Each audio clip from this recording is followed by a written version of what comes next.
We are live. Good morning, everyone. Thank you very much for attending this webinar with us. So this is the Teachers Month, and this is the brand new assessment SIG, which is part of the BRAZ-TESOL. Just to explain how we're going to start, we're going to have just a little introduction. So we set the agenda, and then Professor Gladys will speak about the role of assessment during the pandemic. And then we'll have a break, and we'll show you some details on how everything will work regarding the agenda. Okay. So we are very happy actually to launch the assessment SIG. It's a privilege to have all of you here. It is with great honor that we actually launched the event, having all of you with us. And as you can see from the screen, it is a full month celebrating the Teachers Month and Day. So we can pay actually tribute to the teachers that do so much for the country and for all the students, for everyone involved in education. Okay, so I think we are ready to get started. So just to recap again, we are going to start off with Professora Gladys, and then later on we will have the introduction of the SIG. We will speak about ourselves, the people who are involved in the SIG, and later on we will speak a little bit about the fundamentals of assessment literacy. Okay. So I think we are getting started. So we'll prepare the slides. I will stop sharing right now, and we will soon upload the next presentations. Okay, just bear with us just a minute.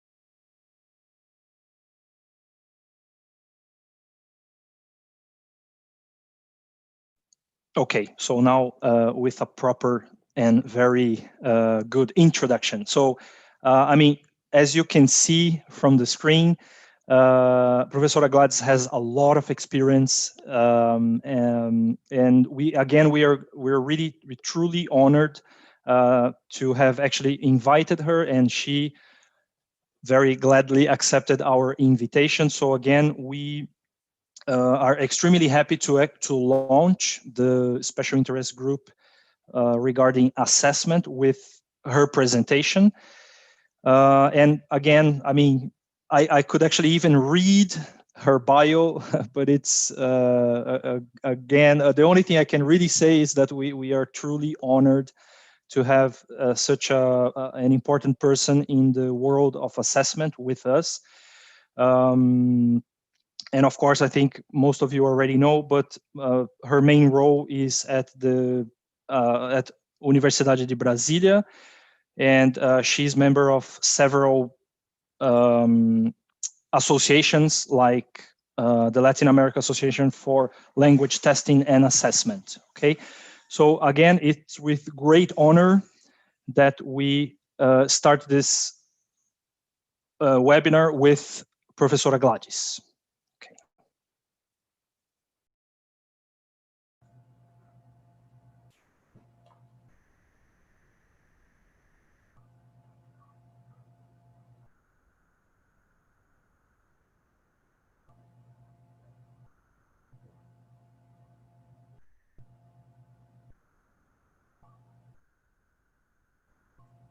Thank you very much. Good morning, everyone. I think it's my turn now, right? So yes. Yes. Okay. So Before I start, I'd like to say I am very excited to be here. It's really an honor for me to be part of this Teachers Month, the BRAZ-TESOL Teachers Month. I'm very happy to be in this Assessment SIG event. I think it's high time we had a SIG related to assessment. So I'd like to congratulate the BRAZ-TESOL for the initiative, and Rafael, Alberto, and Cesar for this initiative as well of having this assessment SIG. So thank you very much for inviting me.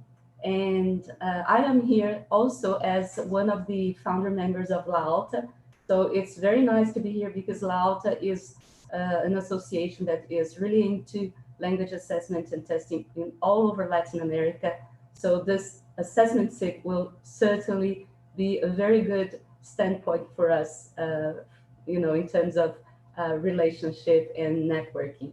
So thank you very much again. Well, my topic is language assessment and technology, what has changed or not with the COVID-19 pandemic.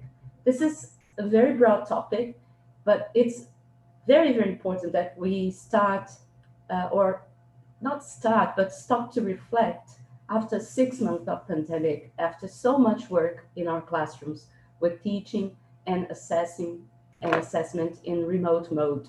So my objectives in this talk is, I'm going to talk a little bit about the role of assessment in ELT. I'm going to go through technology and assessment a little bit as well. I will go through what has or has not changed in language assessment from my point of view. And I'll talk a little bit about the impact on teachers' language assessment literacy, which is related to the knowledge we develop in relation to language assessment. And it's funny because this SIG is assessment SIG, not testing SIG, which is perfect because this is going to somehow match with the point I'll make at the end of the talk. So let's move on. Let's go to the next slide then. Starting with the role of assessment. I chose 4 pictures because they represent, normal metaphors that people use to refer to the role of assessment. So for example, some people say assessment is like a bridge that connects instruction and learning. So you can have as many bridges as you like, but that's a nice metaphor if you think of it. So it's really a way of connecting, of making sense of 2 very important aspects in this process, in this educational process. Some people think it's an engine that drives and pushes learning, which also makes sense when you think that when you have clear objectives, clear aims to achieve, your teaching is more well driven, and the students' learning is also well driven. We also have the metaphor of a GPS. Well, actually, I stole this metaphor from my friend Pablo Toledo in Argentina. And I also saw this metaphor being used by a friend called Gabriel Amorim from the Federal University of Espírito Santo. So I really like this metaphor, the GPS, because you know where you are, you know where you're heading to, but you have different ways of getting there. So this is up to you as a teacher to choose, and of course, depending on the group you have, on the students, choosing the best way to achieve the goals that you have. So this is a very nice metaphor.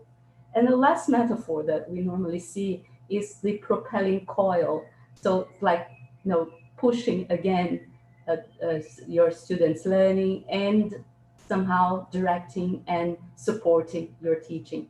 So all these metaphors, they somehow tackle the 4 normal reasons we have to assess, which is to place students, which are to place students, to determine if the learning goals have been met, to determine what students need help with, and to determine if your teaching methods are effective. So we normally deal with one of these reasons when we assess. Now, moving on to the next slide. And there we were doing our job, living our lives normally.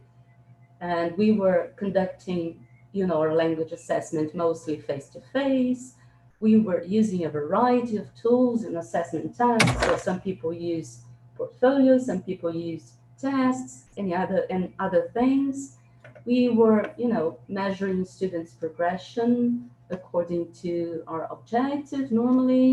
We were able to take students by the hand when it was necessary because we were there with them. Students and teachers' anxiety was present and up to some point controllable, and technology implementation was our choice or institutional demand. But we had more control over things. And then, next slide, please. We have the pandemic. The pandemic came, and we had remote teaching and assessment, a compulsory change. We had issues to measure students' progress, so lots of uncertainties about assessment tasks and tools, lots of uncertainties about how to guide students, high levels of anxiety from teachers, students, parents, educational authorities, and most of all, the compulsory use of technology. There was no way out. Right, now talking specifically about technology and language assessment, we know that computer technology and language assessment is not something new. It's been around since the 1960s. We have this very interesting area called CALL, which is computer assisted language learning.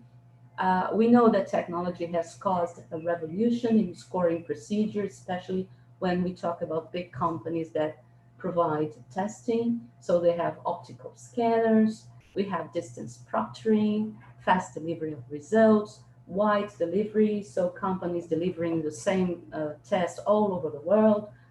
We have provision of feedback to productive skills, mainly writing by means of technology, different types of items and tasks adaptable to online tools, and computer adaptive testing. This is something, all these things already existed, but they were not close to us, normal mortals, right? Teachers who are in the classroom. This technological world was very far from us.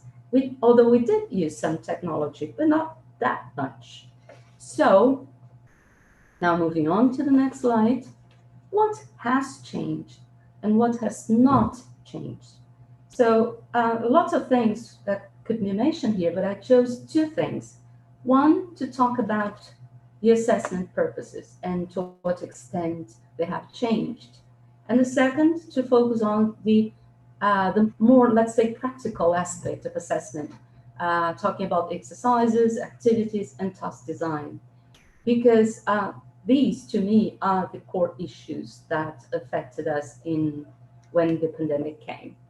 So let's start with the assessment purposes now. Let's move on. Yes, thank you. Well, I mentioned at the beginning that the most common reasons to assess are to place students, to see if the learning goals have been met, to see if students need help, and to see if our teaching methods have been effective.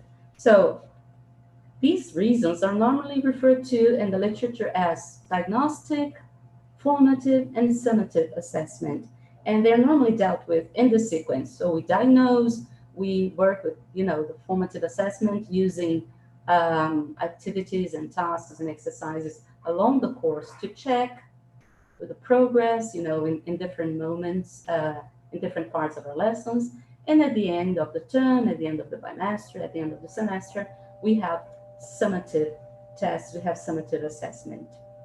Okay, now analyzing these purposes a little bit deeper, we could see that formative assessment can be divided into two aspects or two ways or forms of assessment.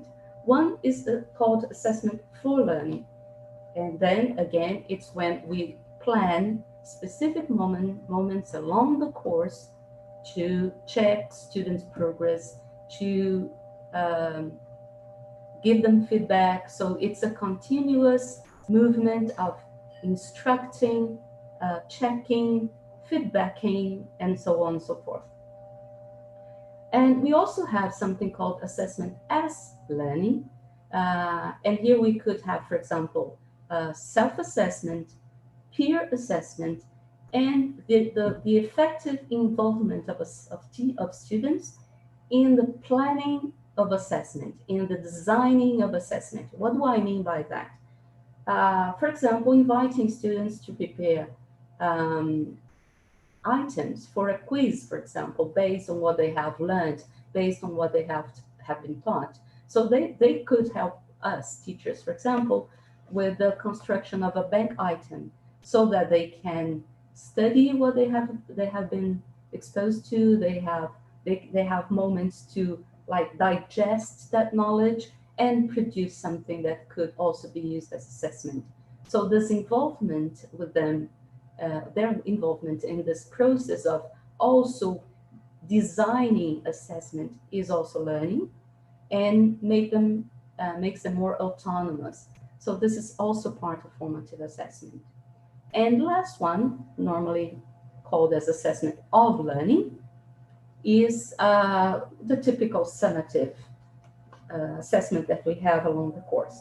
But we could see this in another way. Let's move on to the next slide then.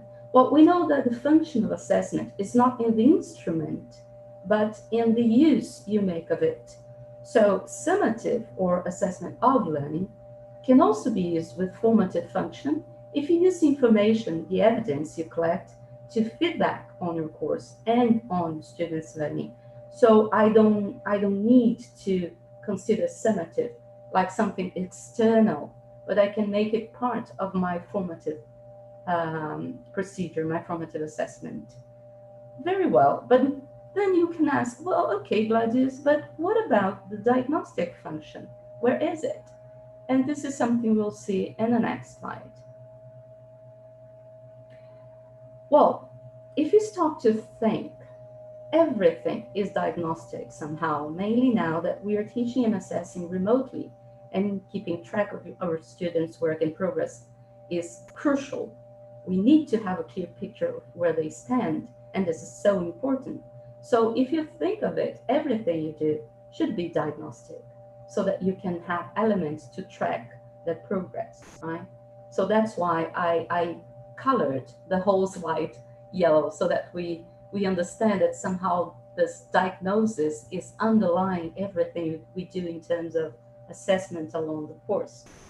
So this, in my opinion, is one of the big changes we are facing.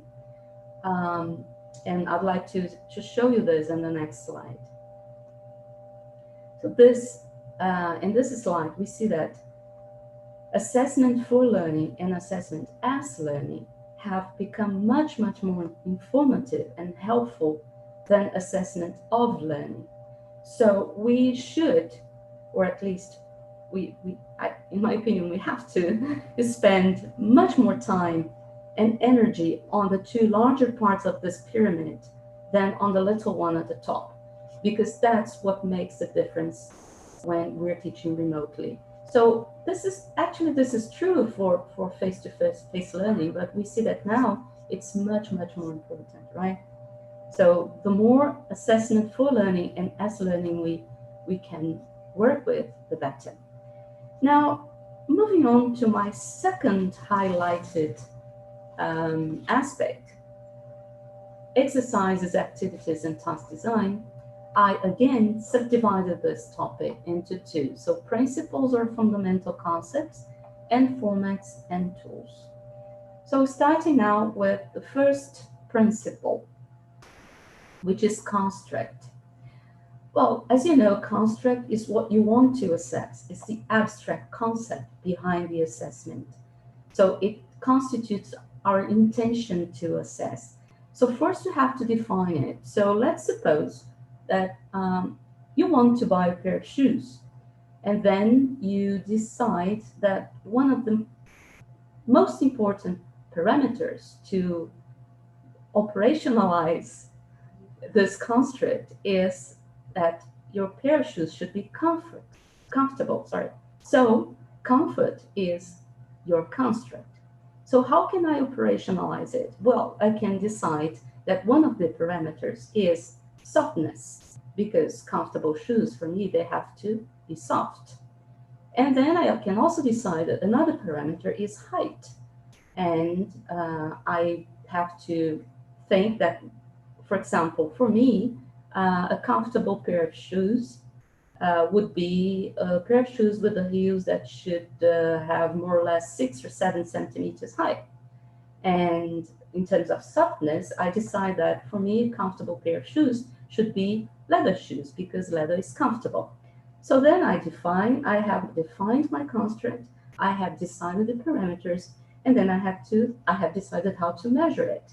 In terms of height, I have the centimeters. Now, in terms of softness, I might decide that the pair of shoes should not bring any kind of discomfort to me or pain to my feet.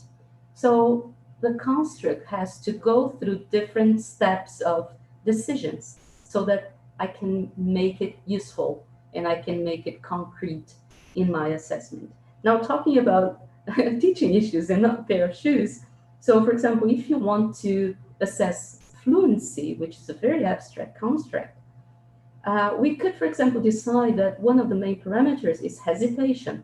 And how am I going to measure that? Well, I decide that I'm going to count how many times my student hesitates. So this is a way of deciding parameters and deciding measurement of a construct. So this is something that has not changed when we are in remote assessment. Now, let's move on to the next fundamental concept, which is validity. There are many, many different types of validity. I'm not going to go into this because we don't have time. But validity, it's when an instrument measures what it is supposed to measure, considering what it was designed for. And it involves several things, right? So it involves the construct, of course, because I have to check, I have to assess what the construct I aimed at. It involves the alignment with the syllabus I'm using. It involves the alignment between what I teach and what I'm assessing or testing, so that there is no mismatch. For example, I teach something and then I check something else that, this is a huge problem of validity. It involves whether what I'm doing, the instrument I'm using, looks like an assessment or a testing activity to the learner or to the lay person.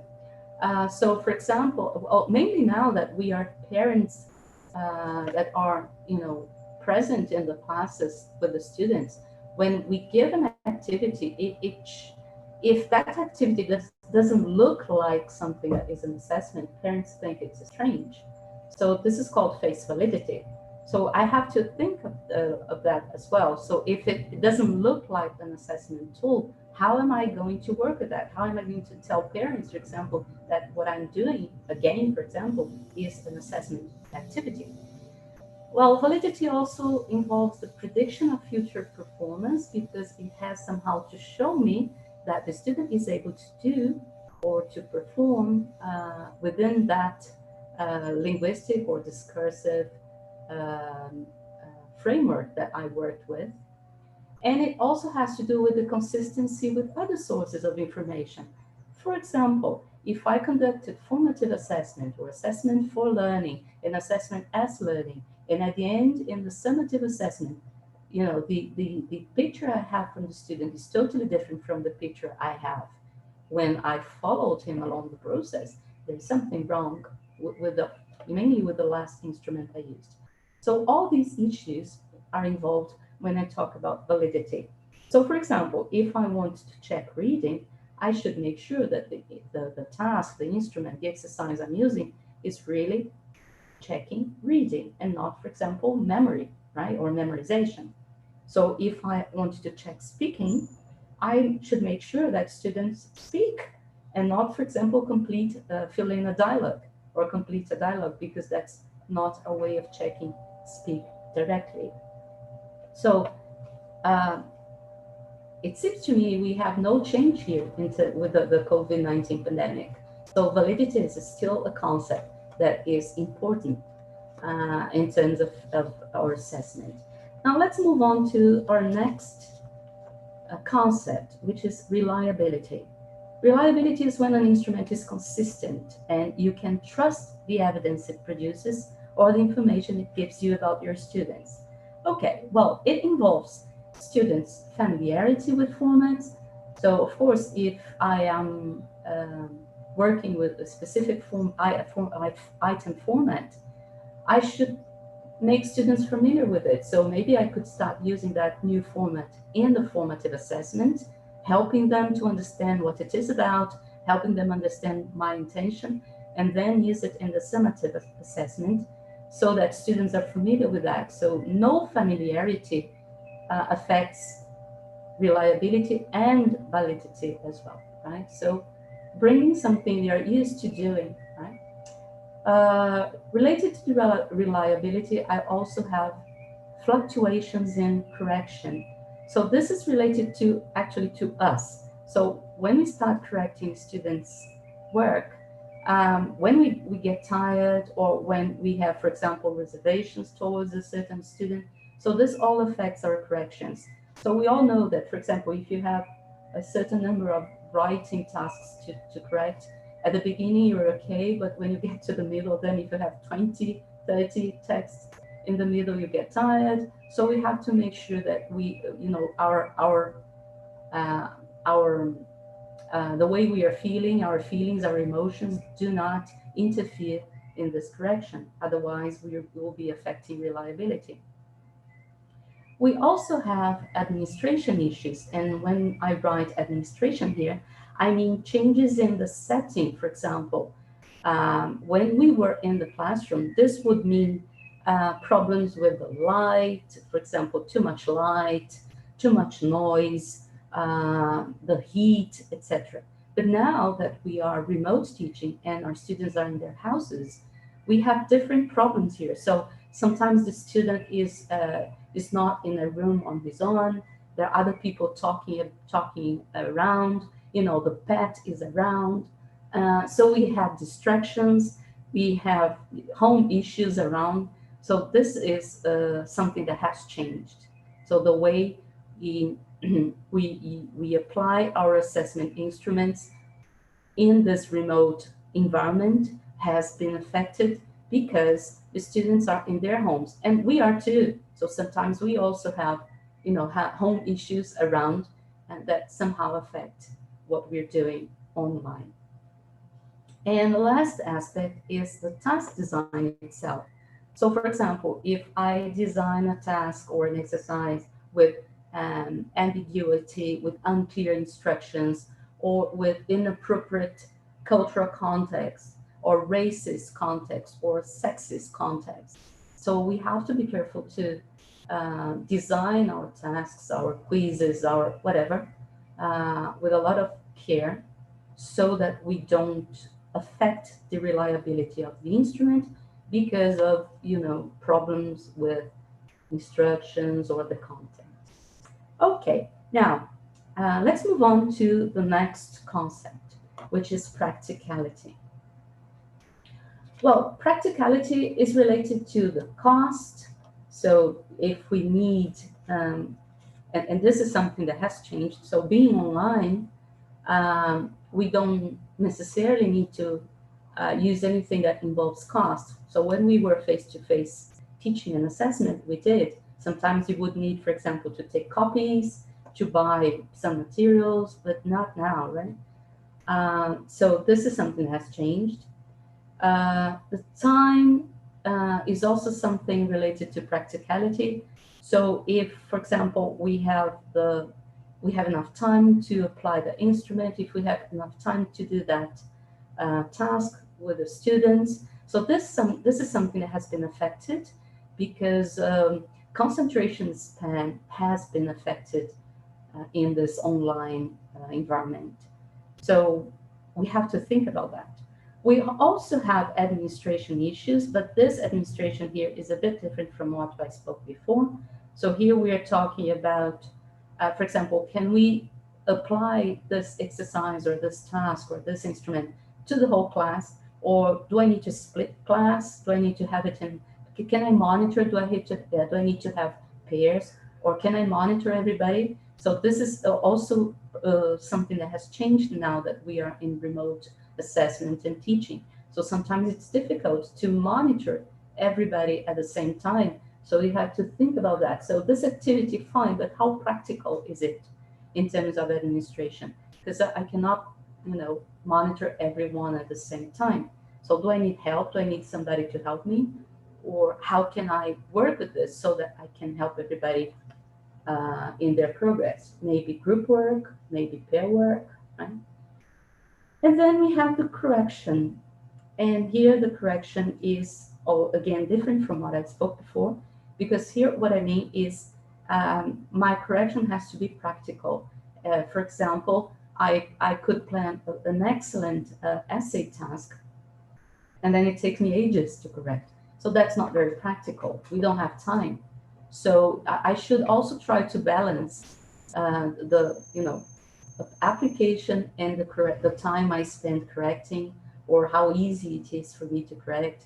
So for this, I should establish criteria so that I can correct more quickly and effectively. So this is also related to practicality. And in my point of view, practicality is one of the things that have changed, because we have now to look for things that are practical and efficient in our remote work. Right? Okay, now let's go to the next one, authenticity.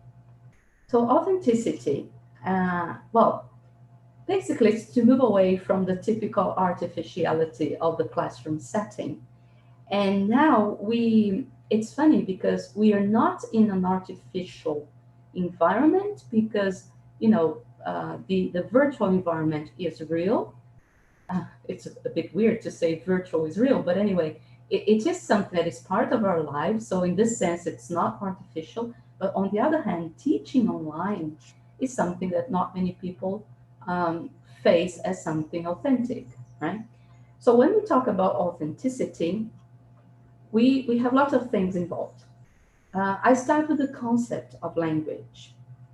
So it seems to me that more than ever, the concept of language in remote teaching and assessment has to be language as a social practice, as a means to do things with a language in the world, as a means of actually acting in the world by means of language. So technology helps a lot here, right? Because it's a way of providing students with opportunities to perform. And then here we go to my next bubble here, which is focus on performance. So our assessment practices can and should focus on performance, using plausible situations that are possible to be part of students' lives, by using contextualized tasks, by using themes and situations that are suitable to the student's age, by working with things that are close to real life activities. Of course, never they will never be real life activities, but as close as possible, and using skills integration as much as possible, because that's what we do with language in real life, right? We read something and talk to people about that. We listen to something and talk to people about that. Or sometimes we listen to something and write a note to somebody about that. So that's what I mean by performance. So being online, being remote assessing is a huge opportunity to work with performance, to work with plausible situations, to work with skills integration. Of course, for everything, we should establish criteria, ways of checking what is being achieved or not. So, but anyway, I think this is one of the big changes that we have had with the pandemic. So the opportunity to work with performance. So if the concept of language a teacher has is much more, let's say, structuralist and linguistic than social, then this is going to be more difficult. But if the person understands that language is learned to be used in society, then it's much more, it's much easier to work with that. Okay, good. Let's move on to my next concept, which is washback. Washback is related to the impact of assessment practices. And we normally see in the literature that it's divided into positive and negative. Of course, everybody wants positive washback, right? So um, positive washback is normally related to the alignment between teaching, assessment, assessing, and testing. So everything has to be coherent. So what I teach, what I assess and test should be related, should be connected, and of course should be connected with my syllabus, with my learning objectives, right? And also, positive washback is related to constructive feedback. What is constructive feedback? Is the feedback that really helps the student. It's not just that feedback that says, good job, because good job doesn't help me much, but helps me if you say, this is what you did here was good, but in this part, look at this, look at that, go back to what we studied. So constructive feedback by highlighting what was good in students' work and indicating what is not that good and needs improvement and providing support for this improvement. So this is, or these two aspects are very important to have this potential of impacting positive on students' work. Now, the negative washback is normally related to a very strong focus on test preparation. So instead of aiming at students' learning, I'm only aiming at students' test preparation. So this is not that good because it somehow shortens or limits the curriculum. So it will impact negatively. This is something we see all the time, right? Teaching for the test and not for students' learning. Another thing that is considered negative washback is the lack of or unclear assessment criteria. So if you don't know what you're assessing, if you don't know the criteria, so then assessment will continue having this stigma or of being something subjective and out of teacher's mind. And it shouldn't be like that because assessment is a very technical area. So if we establish criteria for everything we do, and every task, so a simple task in the class, in that specific class, with that, what's the aim of that task? Oh, I have a clear aim. So what is the criterion I'm going to use to check if students achieved this aspect, this learning objective, and communicating this criterion or these criteria to the students so that you have a transparent relationship and they know what they're being assessed for. This might or may cause uh, positive washback. But if you don't have criteria or if they are unclear, students don't know what's happening, then this is it's going to cause negative washback. Very well. Now let's go to my last concept. Last but not least, it's ethics, and it's become even more important now that we are in remote assessment, remote teaching, and I think this is one of the big changes as well. We have to have even more respect for students because for different reasons, for the difficult times we are going through, for the difficulties they students have in their homes, uh, depending on the age, the difficulties they have are higher. So we have to have a lot of respect for students. We have to respect the confidentiality as well, mainly when we are uh, witnessing their problems. And when I say problems, I mean all kinds of problems, right? They have learning problems, they have emotional problems, anxiety problems, etc.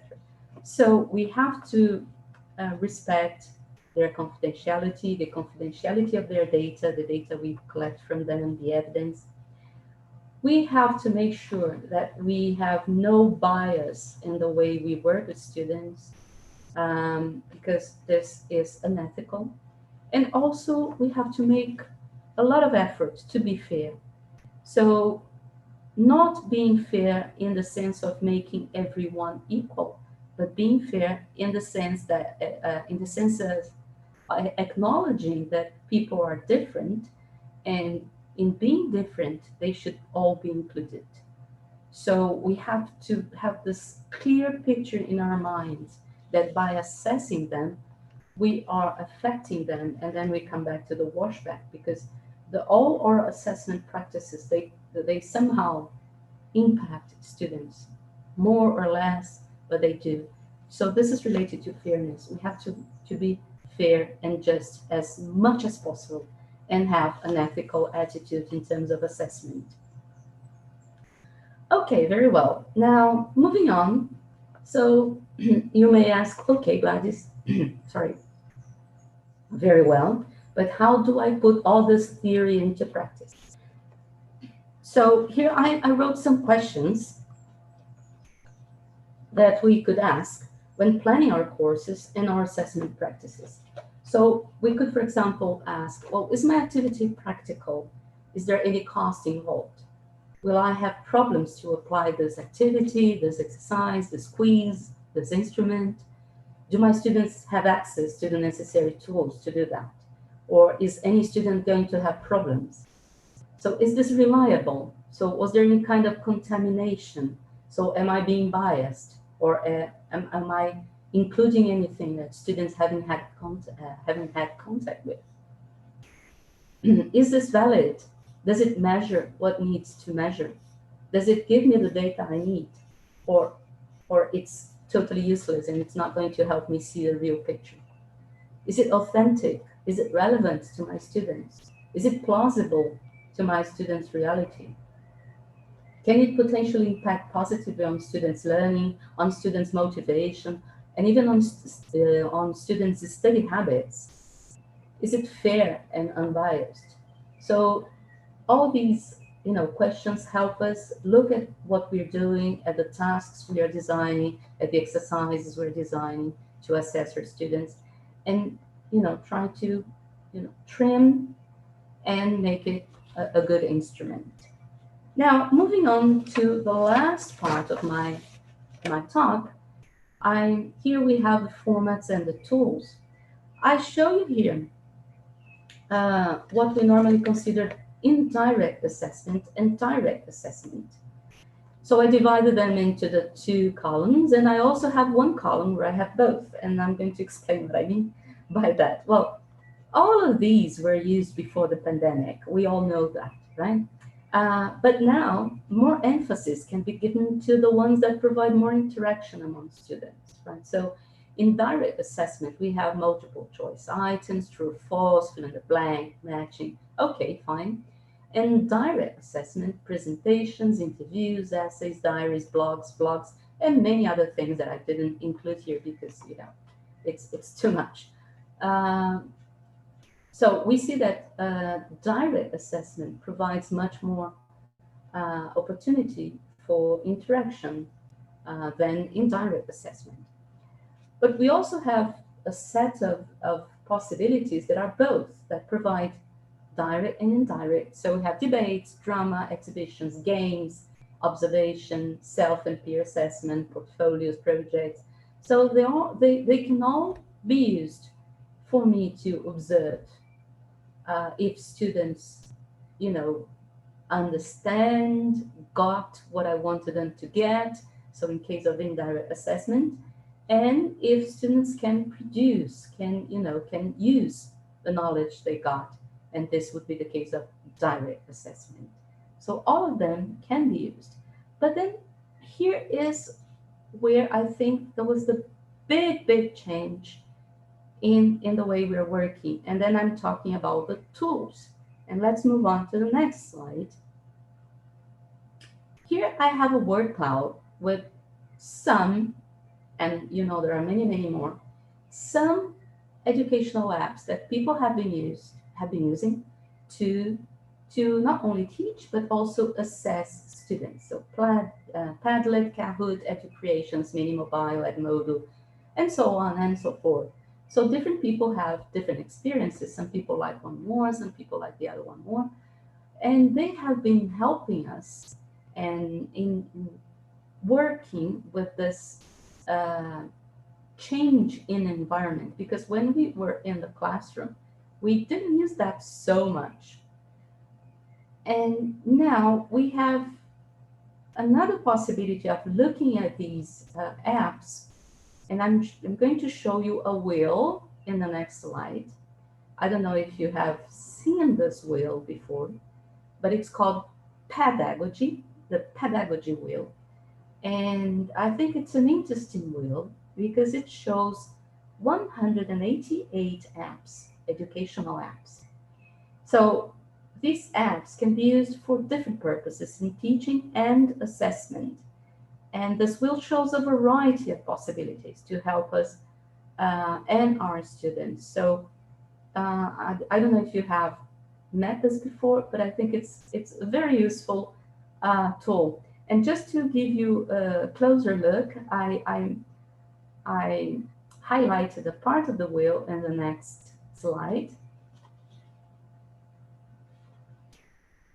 Yes, thank you. So here, for example, just an example, right? So this is one of the corners, one of the pieces of this wheel. And here, for example, we have if I want students to remember something, so you can see at the bottom, so there are 34 apps that could be used for me to help students to remember something, like when I'm working with a revision or even formative assessment, right? Assessment for learning. So there are action verbs that help me with the uh, actual design of the task, of the exercise. So the action verbs like name, repeat, select, find, locate, etc. Then I have the activities that I could use, like flashcards, bookmarks, journal, mind maps, and possible apps that could help me operationalize this assessment, this construct. So whatever construct, I have different possibilities here. So this is interesting. So I think this is the biggest change in the way we work with assessment. So of course it takes some time for us to get used to them, for us to learn how to work with them. But this is really a very, very important change in the way we teach and in the way we assess. Okay, now moving on to my final thoughts. Uh, well, I think that when we analyze what has and what hasn't changed, so you see that in terms of principles, principles haven't changed uh, at all, but some small things inside them have to be adapted. I think our main change was in the way, in the tools, and that is directly related to our language assessment literacy. So when we analyze what has and hasn't changed, we see that this pandemic has pushed us, teachers, to think much more about assessment, to look for ways to improve our practices, and, for example, using apps and other tools. Now, this certainly means we are growing in our language assessment literacy, and despite all this, all this problem, all this worldwide chaos, we can somehow look at these changes as chances to do a better job. So I do believe that although it's been a difficult experience turning from face-to-face assessment to remote assessment, this has been a very fruitful in terms of learning for us teachers. Uh, I thank you again for the opportunity of speaking, of sharing my thoughts with you. And on my behalf and on behalf of La Alta, I wish you all the luck with the assessment special interest group. I congratulate you again and congratulate BRAZ-TESOL again for this initiative. So thank you very much for listening to me.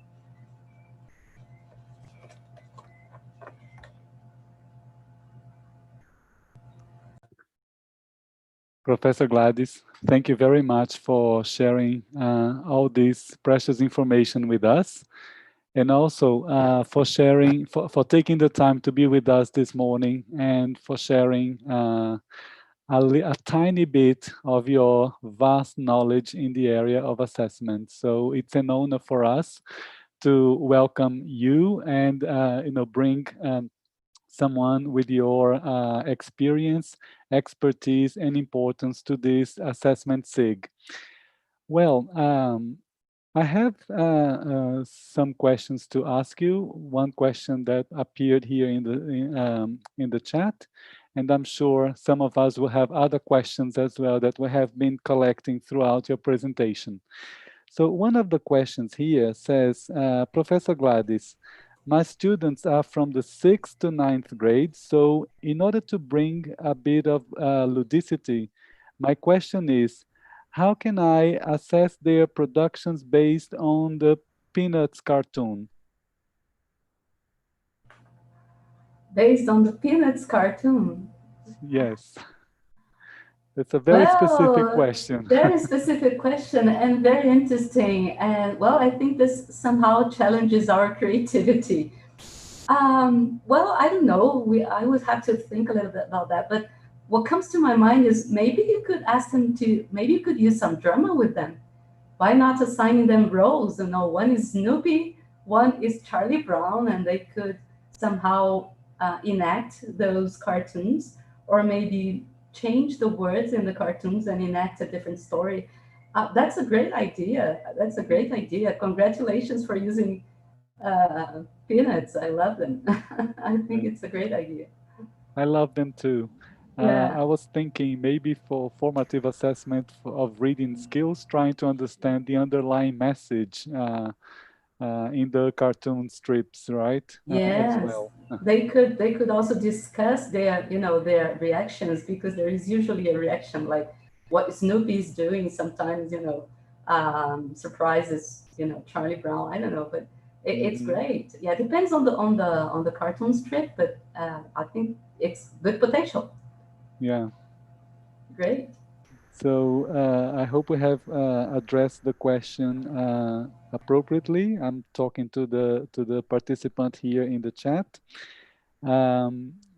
Any questions, Rafael and Cesar? Yes, if I may, I think I have a more general question, and it's based on curiosity. So Professor Gladys is definitely in touch with exams boards and assessment professionals, even in other parts of the world.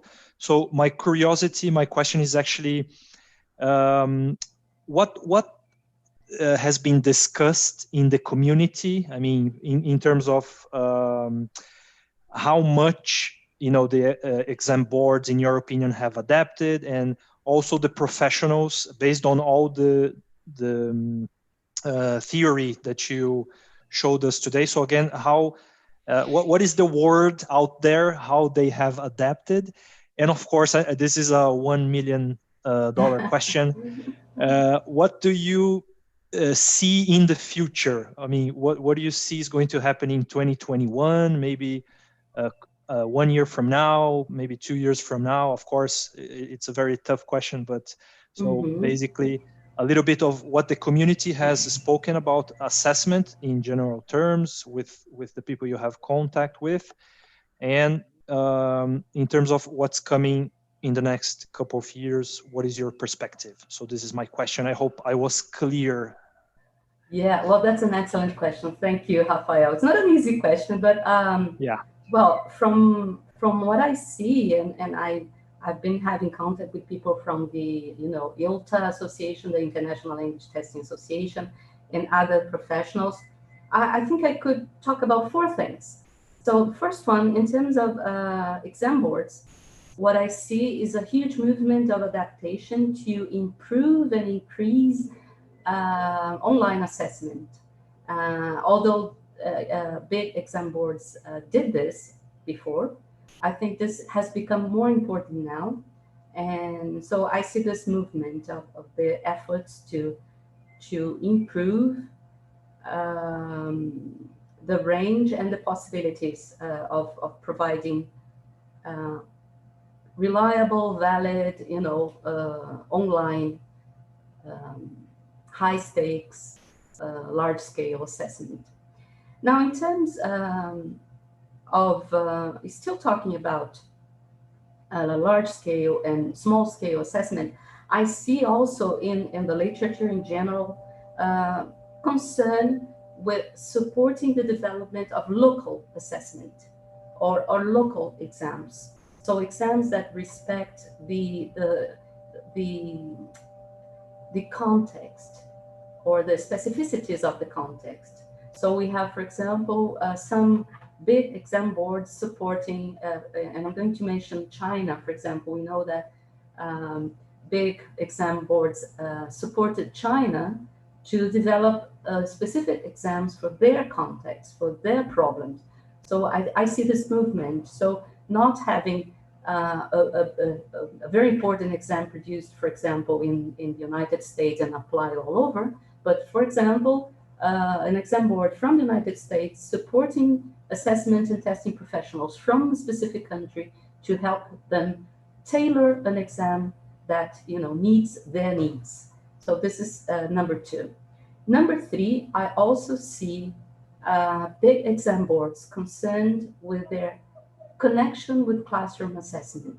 So they really acknowledge this importance of aligning what people are doing in the classroom with exam boards, with the large-scale exams, but not in the sense of teaching for the test. So they do have this concern. Although many schools and many educational systems have exams at the end, and in many contexts, these exams are produced by big exam boards, they know that it's not good for the educational system if the teacher is teaching for the test. So they're working with this idea of developing assessment for learning and assessment as learning to support learning, but not to be teaching for the test. Okay, I don't know if I made it clear. And the last one, and related to this, is improving teachers' language assessment literacy worldwide. In many countries, and we see this in Latin America, and I'm saying that because of my contact, my insertion in the Latin American Association, countries like Cuba, Chile, Argentina, Panama, Peru, they're all working with this development of teachers' language assessment literacy. And we are also doing this here in Brazil. And by the way, this moment we're living now is a language assessment literacy moment, right? So everyone is worried about that because teachers are the core element in this wheel. So teachers need to know more about assessment so that they can have a critical position in relation to what they do in the classroom and what, for example, big companies ask them to do, like big examination boards. So we have to have this understanding and this knowledge to be able to work with assessment. And this is very important worldwide. I think that's it. Thank you so much. I actually, I expected, to be honest, a simpler question, but you touched in 4 very essential and important points. So thank you so much. It was very, very, very, very clear. And again, with someone with so much knowledge of assessment, it was great to hear all these 4 points. And Thank you. we'll try to bring them up in our next conversations in a few minutes and so on. Okay. Cesar, would you like to ask a question? Yes, I would. Definitely. But before I ask my questions, Alberto, do you have more questions from the chat box or anything like that? Or can I just go ahead? Please go ahead. Okay. So, Professor Gladys, my question is about the future. We see now this, especially after the pandemics, this big movement of online testing, basically moving everything online, especially when you talk about the big exam boards.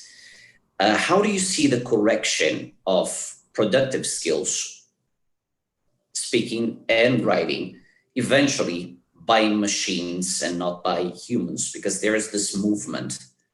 Do you think that's possible? Do you think that's feasible? That it should be done?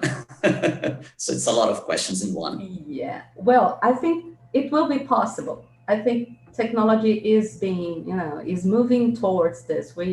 I've been reading some articles about artificial intelligence, and we know it's a bit scary because, you think, well, a machine correcting my students, writing. But I think that maybe not, I don't know, maybe not 100%, but maybe machine can speed up the process. And I think that the teacher's look will always be necessary. But I think, yeah, so lots of work, depending on the mechanics, on what you want to look at. I think the correction of productive skills may be possible. Yes, this is, we see that. However, in terms of speaking, I am not so sure. In terms of writing, I know this is possible already. In terms of speaking, I am not so sure. I haven't seen yet any very good example of that. Maybe, it's not of my knowledge, maybe there is, but it seems that correction of speaking is still, not only correction, but the checking, the assessment of speaking. I don't know. I think it's still, we are not that developed yet. Maybe that's possible for big exam boards, but I'm not so sure. And in terms of classroom correction, I think that it's got to do with the definition of criteria, right? So if you have criteria, your life is much easier.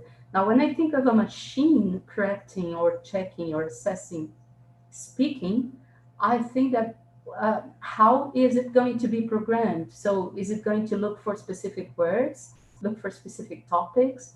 I don't know. I think it's a bit blurred yet.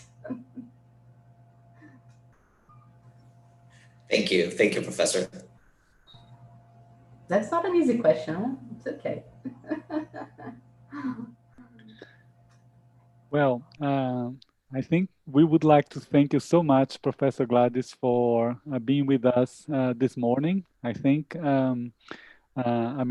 your presence added a lot to the event. I'm sure it added a lot to the participants' experience, and I'm sure they will have a Sunday with lots of food for thought in terms of assessment and in terms of what's going to happen from now on, now that our lives have been changing so much, and every day we are impacted by something different. And I believe, like you said, that assessment is one of the things that are extremely necessary at this moment. I mean, assessment literacy. I think the more the merrier for us and for all the teachers, working with the learners in remote learning as well.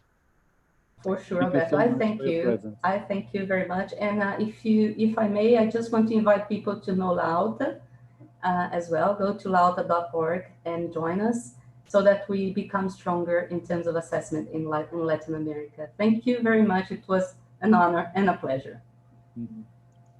Thank you so much. Thank you, Professor.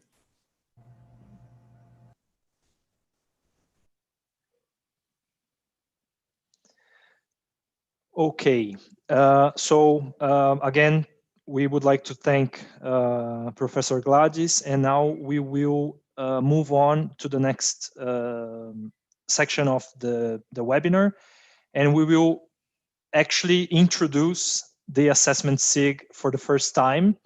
And we would also like to, just as Professor Gladys did, we would like to invite participants. So make sure we'll mention some details, our Facebook page. This presentation will be available for teachers to revisit.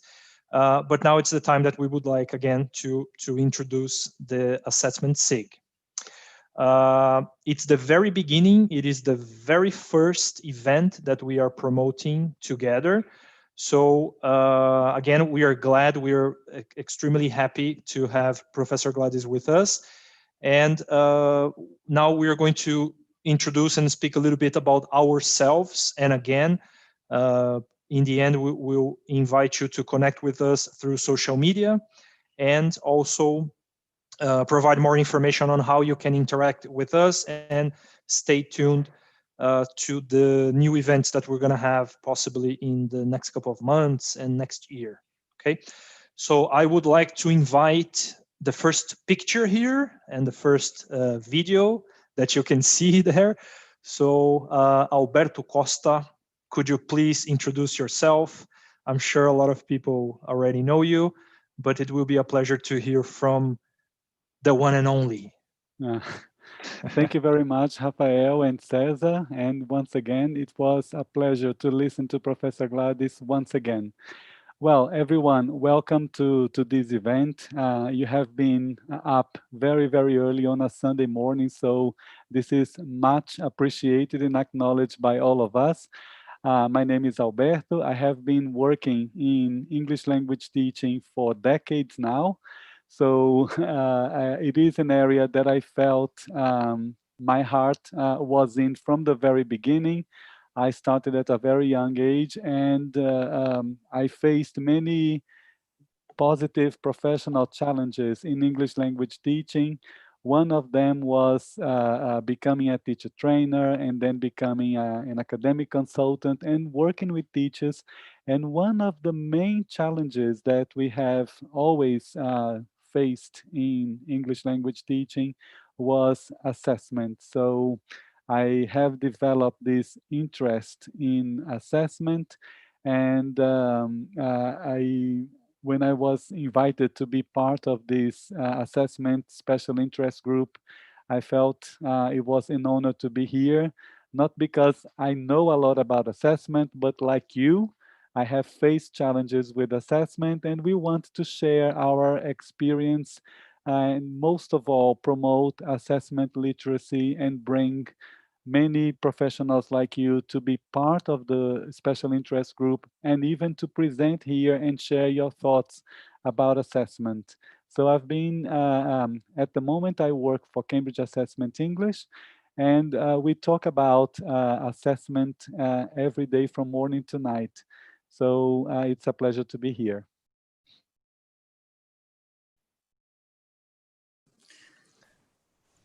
Great. So as I did a little bit of introduction to Alberto, I'm going to do the same with Cesar. So again, Cesar Barreto has been invited to be part of the special interest group assessment because of his connection, of course, with the area. And just as I said about Alberto, here you have the one and only Cesar Barreto. Thank you, Rafael. It's very kind of you. And I was looking at my picture. Oh my God, how much younger was I? How old do you get? It's so different. But thank you everyone for being here. And well, we're very happy to be launching the SIG. And with the presence of Professor Lilades, it's been a truly amazing morning. So talking a little bit about myself, I started in the LT area about 15 years ago in the classroom at TESOL Lab. For those of you who are from São Paulo, you might know this language center. But then I quickly switched to the business side of ELT. But it's funny because my very first experiences with assessment themselves were not in the ELT area, were in the FLE area, which is French as a foreign language, because I worked at Aliança Francesa for some years. And it was when I first had contact with standardized testings, DELF, and I was very much involved in it. And basically because of this experience in there, I got the chance to go to the British Council, where I am today working full-time with English assessment. And one of the things that most amazed me when I started working in the British Council is how much we need assessment literacy. It's really essential. So I'm very happy to be here talking about that as well. So thank you everyone. Thank you, Cesar. Well, let me introduce you guys to Rafael. I have known Rafael Carpanês for a long time, and I remember we met over 10 years ago in different contexts, but all the contexts were related to English language teaching. And suddenly, Rafael and I started working in the same offices, even though in different institutions. And he is like us, or he has become like us, passionate about assessment. And he's been involved in a number of initiatives talking to teachers about assessment. So with you all, the one and only Rafael Carpanês. Thank you, Alberto. Thank you, Alberto. So I'm going to actually introduce myself, talking a little bit about my, let's say, my assessment journey from that perspective, actually. So I was an exchange student. I was very privileged to be an exchange student. And then when I returned, I started teaching English by accident, to be honest. And since I, got connected to English language teaching area, I wanted to develop. So one of the questions that I asked the more mature teachers was actually this: how can I develop? How can I become a better teacher? And this was in 1999, okay? So people said, you need to take a test. Believe it or not, we back then we spoke very little about professional development, and teachers were more concerned. And of course, this is not criticism or anything. People were really concerned about the language level that teachers had. So there I went. I studied. I took the test. I passed, and then I, ever since that experience, I worked for publishers, for private language schools, some associations with universities as well, and they all had a level of assessment. Okay, the publishers, they had, of course, their diagnostic tests connected to course books. They had the end of the cycle tests, so they could check students' progress to see how they had developed. And while connected to universities, I also again got this experience working with assessment. So again, it is something that I truly believe. I think these are indicators. I mean, assessment as a whole is a very powerful indicator that can show us the true north of where teachers are going, where students can go as well. Okay, so again, it is a privilege, it is a pleasure to actually form this assessment SIG with Alberto and Cesar. We would like to extend the invitation. So if you are a busy teacher, if you don't have too much time, make sure that you connect with us through social media. We will leave the channels. You can become, the assessment SIG is open to people. This is not a clube do bolinha, okay? Everyone is invited. Please help us spread the word. And again, make sure if we are all volunteers.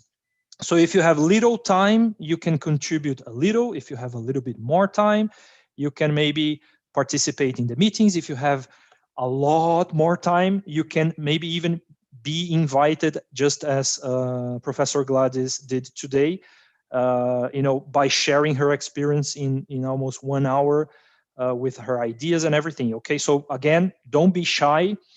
Get connected with the assessment SIG. Make sure that you reach out to us, and any level of participation is welcome, and it is very much appreciated. Okay, because we are just starting, and we started the 3 of us, but we expect actually to see more people, to get more comments, to engage with you all. Okay, because we are truly alone if we don't have your participation.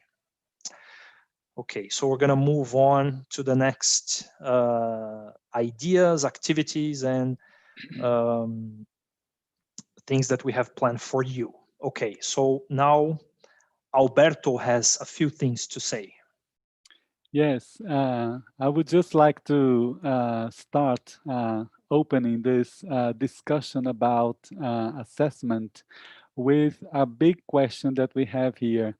Is assessment important to you? And if so, how?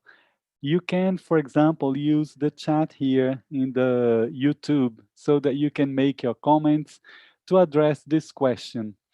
Is assessment important to you? And if so, how? The reason why we are here together on this Sunday morning is to not only share some of our experience, but also to consider assessment from a wider perspective, right?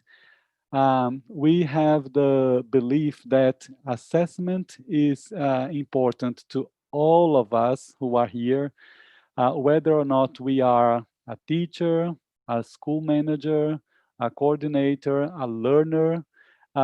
It's extremely important. And our lives are always somehow directly related and also connected to assessment.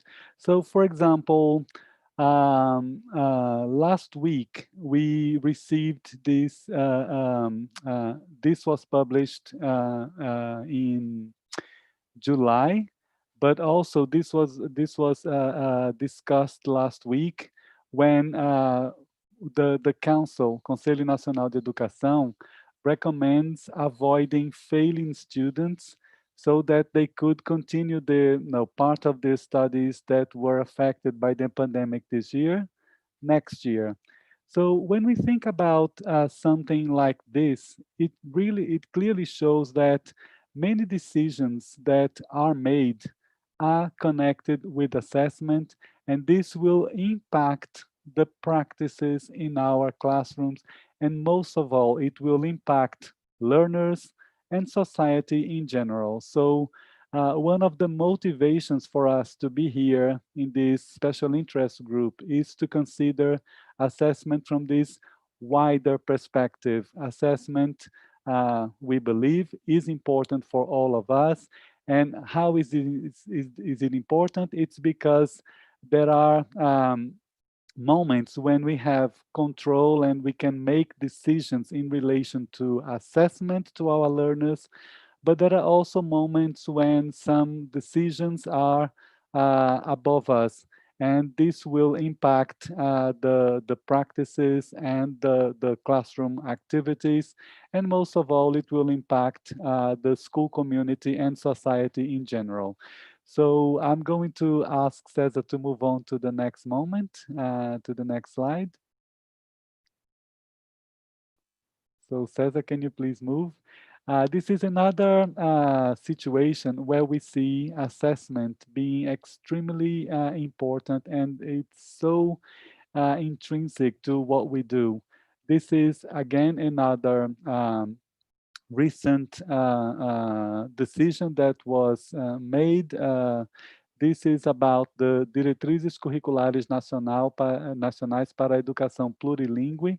So those directrices, they have been recently published. I mean, the first versions were discussed widely, openly by the academia, and a lot of people could add to this document. And our role in the special interest group is not to, especially today, which is the opening of the event, we are not going to express our individual opinions about this or that decision, but we are just going to highlight how assessment has this great importance in our lives, and it has huge impact in so many ways.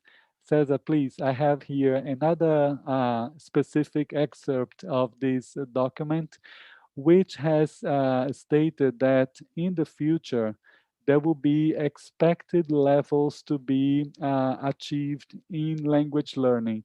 So this document states certain levels for sexto ano, nono ano, terceiro ano.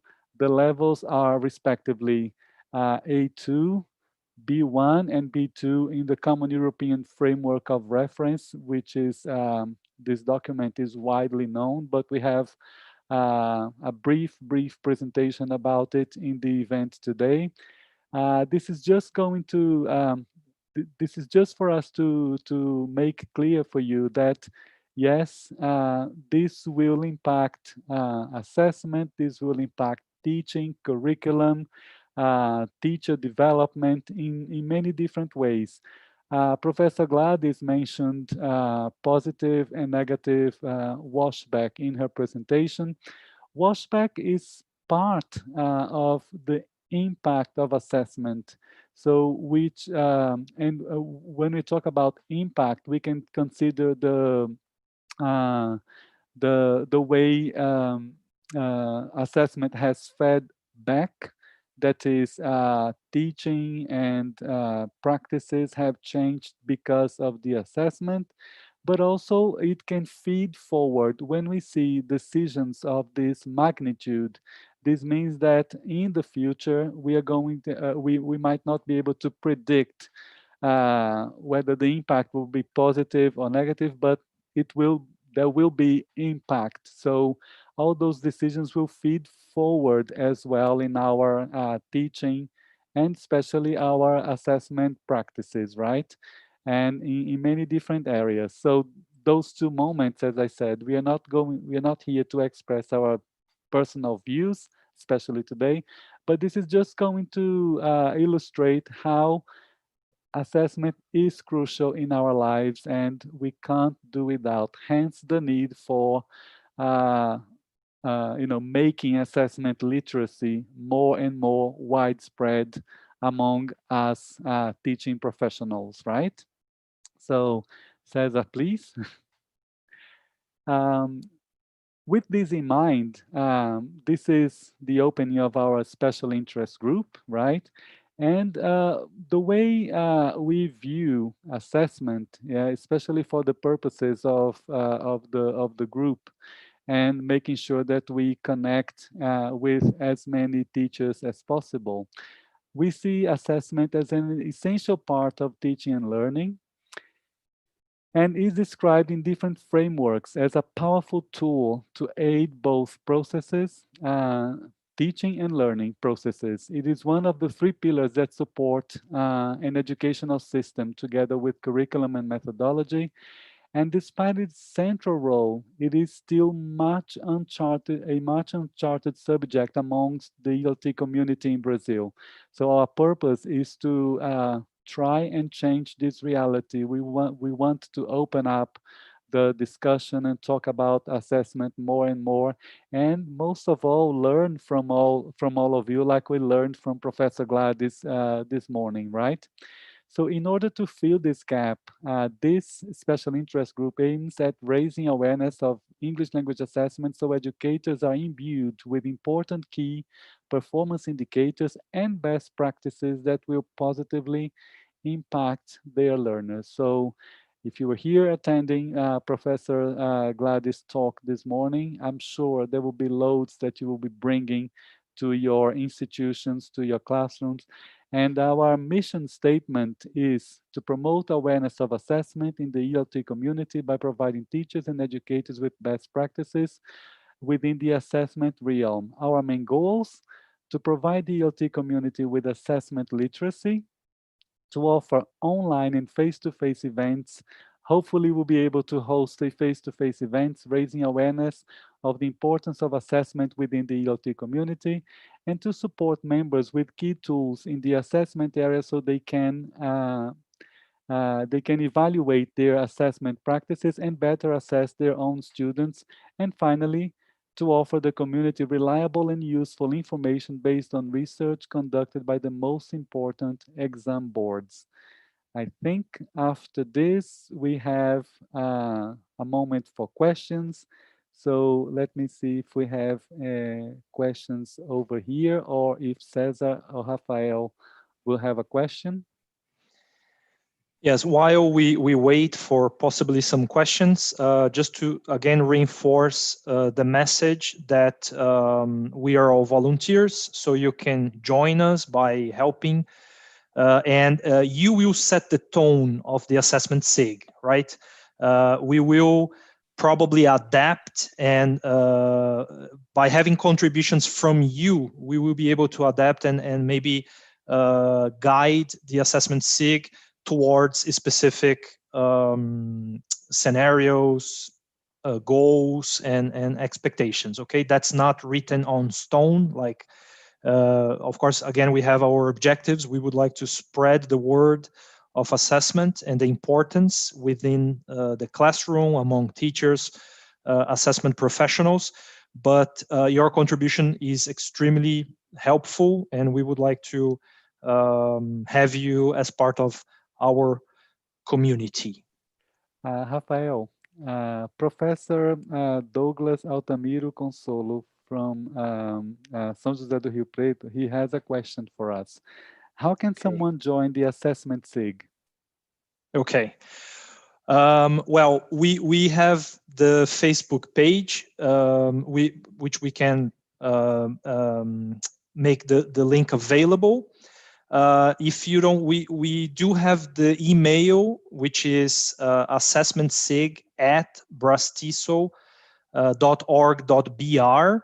Bo, Alberto, Cesar, and I read the email. So please, if you would like, maybe that's the easiest one. If you're able to write the email, so that is the email address. So I'm going to repeat: assessment SIG, everything together, lowercase, @braztesol.org.br.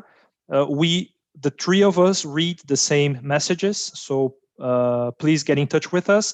If you need or you would like to check our Facebook page, it is just facebook.com.br/assessment SIG, or you just type in the search engine within Facebook. You will be able to connect with us. We also read the messages together. Okay, so I think two different channels. This presentation will be available on the YouTube channel provided by, which is actually organized by BRAZ-TESOL as well. So you will be able to revisit anytime you want. But I think so. Basically, we have two like direct channels, and also the YouTube channel that you can revisit the presentations, and we will possibly upload more videos and content there. I hope I answered the question.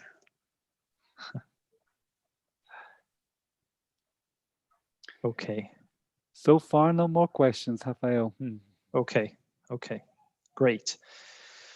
Perfect. I think we are ready to move on, and let's see what the future holds for us. And when I say future, I say the next couple of minutes. Okay. You have been great with us. You have, stay tuned, and we would like to reward you and actually have a moment of relaxation with you. So we're gonna have a break, about 10 minutes. Okay, the session will continue. We are still recording. Stay with us. Don't abandon us. We need you to help the assessment SIG. We need you to continue with us. But now it's time for coffee. Okay, so we're gonna have 10 minutes. The image you will see there, it's gonna be loading forever during this 10 minutes. Go to your kitchen, grab a cup of coffee, relax a little bit. Yes, great, Alberto. Or drink some water as well. And if you find yourself, in need of an activity, please visit the Padlet activity that we put there. So just get your smartphone, and point to the QR code. And there are some questions that we would like you to read, and we would like you to answer. Okay, so you'll be able to interact with us. So maybe in the first 2 minutes, coffee, comfort break, and then while you wait, so we do have something to do. Meanwhile, you are able to interact with us by answering some questions, thinking about your assessment history and connection. Okay, so we will probably close our cameras and mute, and you will see again the coffee image loading, and we will be back in about 10 minutes. The and link if to the Alberto, Padlet, yes, the link to the Padlet is on the YouTube chat as well. So you have both ways. perfect. Thank you, Alberto. See you in a minute. Thank you.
Okay, so we are getting ready to restart.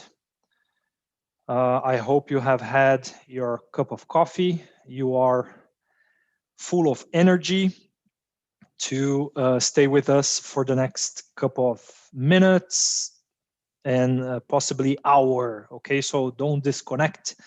Stay with us. We do have some content to share with you.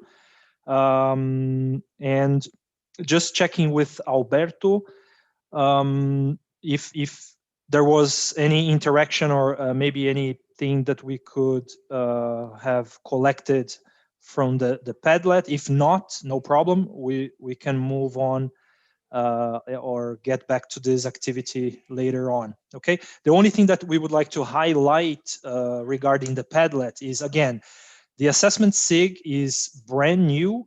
So we would like to know a little bit about you, who you are, where you work, maybe what your challenges are. Because again, as I mentioned, the tone of this assessment SIG will be given by you, will be directed by the people who participate. Okay, so if we know a little bit about you, if you are again a teacher, if you work for a private school, if you work for a university, we are going to organize events like this and webinars like this based on the information that we collect from you. Of course, again, this is just for our information to make sure that the next events are designed and have you in mind. Okay. So yes, Alberto. Yes, we have Isadora Moraes. She replied to the Padlet. She is graduated as an English teacher. At the moment, she's not working because of her PhD. She's based in Londrina, in Paraná, and she has some challenges. And she said that her main challenges have been related to trying to help other teachers understand how to use the tools Professor Gladys mentioned, for example, Google Classroom, Kahoot, Padlet to conduct assessment. She also mentioned things like creating rubrics, creating integrated tasks. She would love to see the SIG proposing practical activities and workshops by which we can also discuss assessment theory. So thank you very much. We had another teacher, Anonymous. Um, they are a private teacher and they mostly teach online. Okay. Okay, great. Thank you so much for your contribution. Again, it is very important to hear from you, to know your challenges, to know your context, to make sure that and again, as I was listening to Alberto, I was taking notes. We will possibly already prepare the next webinar with the content that you requested. Okay, it's very important. I think it's, again, important to have a level of theory as well as a level of practicality in terms of classroom teaching, learning, and tools. Okay, so we'll take that into consideration for our next events. Okay. The Padlet will be open. So again, if you feel like contributing, if you feel like telling us your context, please make sure that you insert your information there. You collaborate with us. So again, we can design these webinars for the future. Okay. So I think we are going to move on to the next part of the presentation. Okay.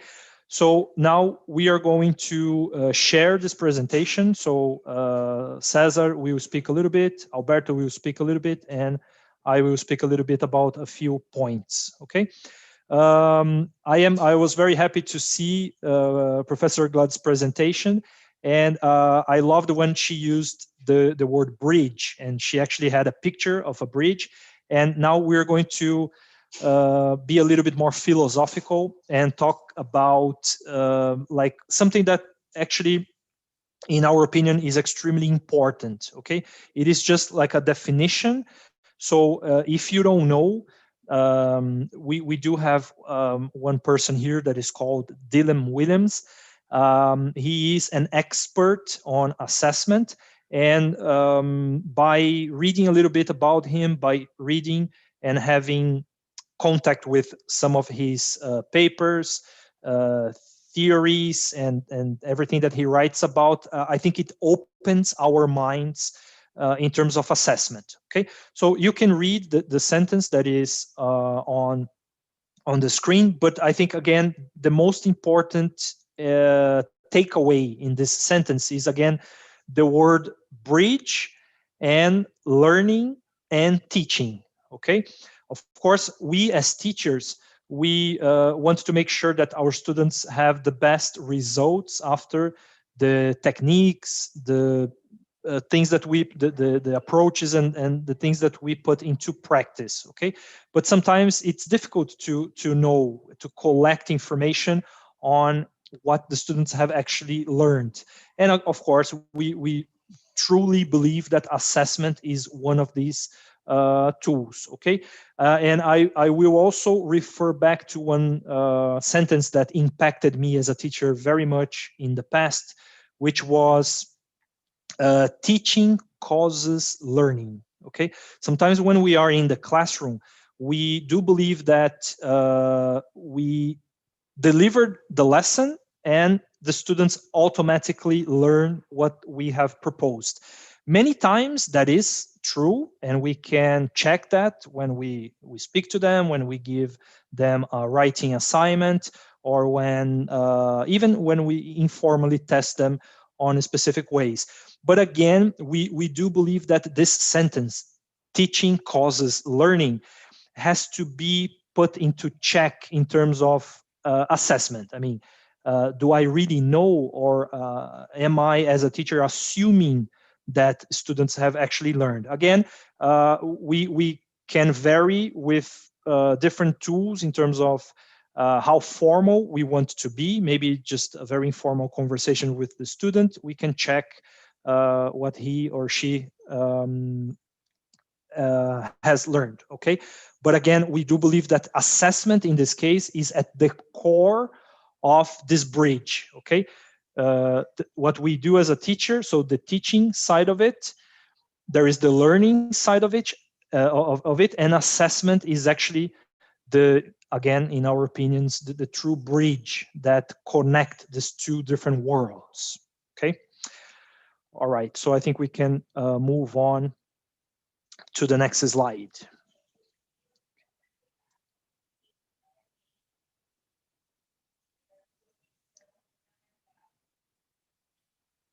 Okay. So we will propose an activity here, and I will give the floor to Alberto. Thank you, Rafael. Thank you for this beautiful introduction. I would like to propose an activity using the chat on YouTube, right? We are going to talk about assessment literacy in this SIG and in this event today. So I would like to do a very, very brief activity with you all. And I would like you to do this matching exercise. We have here a diagram. We have some circles. Over here we have 3 circles, and we have an arrow pointing to the circle, right? To the circles. I would like you to do this matching. Put the term related to assessment literacy. So we have the terms assessment, teaching, evaluation, and testing. And then we have the positions in the diagram. So number 1 in the arrow, number 2 the outer circle, number 3 the middle circle, and number 4 the inner circle. So can you match the letters and the numbers in the chat? Where do you think those words go to in this diagram? For example, do you think letter A, assessment, is number 1, number 2, number 3? So in the chat, you just put A1 or A2 or A3, etc., or C1, C2, C3, etc., in your matching in the diagram.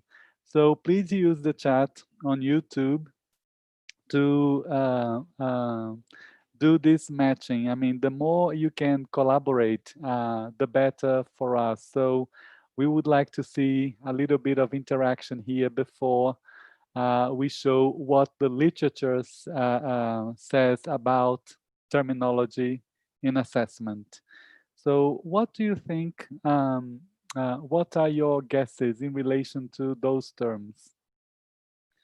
Where does assessment go? Where does teaching go? Where does evaluation go? And where does testing go in the diagram? Okay, we can see here Professor Douglas already coming up with an interesting answer to this task according to the literature. Thank you very much, Douglas. Any more?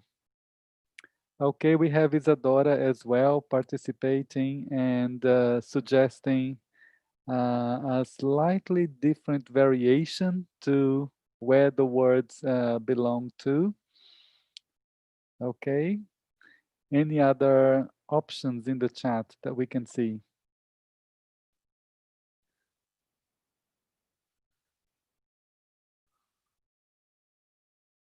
So thank you very much for your contribution, everyone. We are now going to start showing the answers to this task. And the answers are based on literature, right? Books that we have consulted in order to come up with this activity. So according to the literature, we're going to start with number 4 here, testing.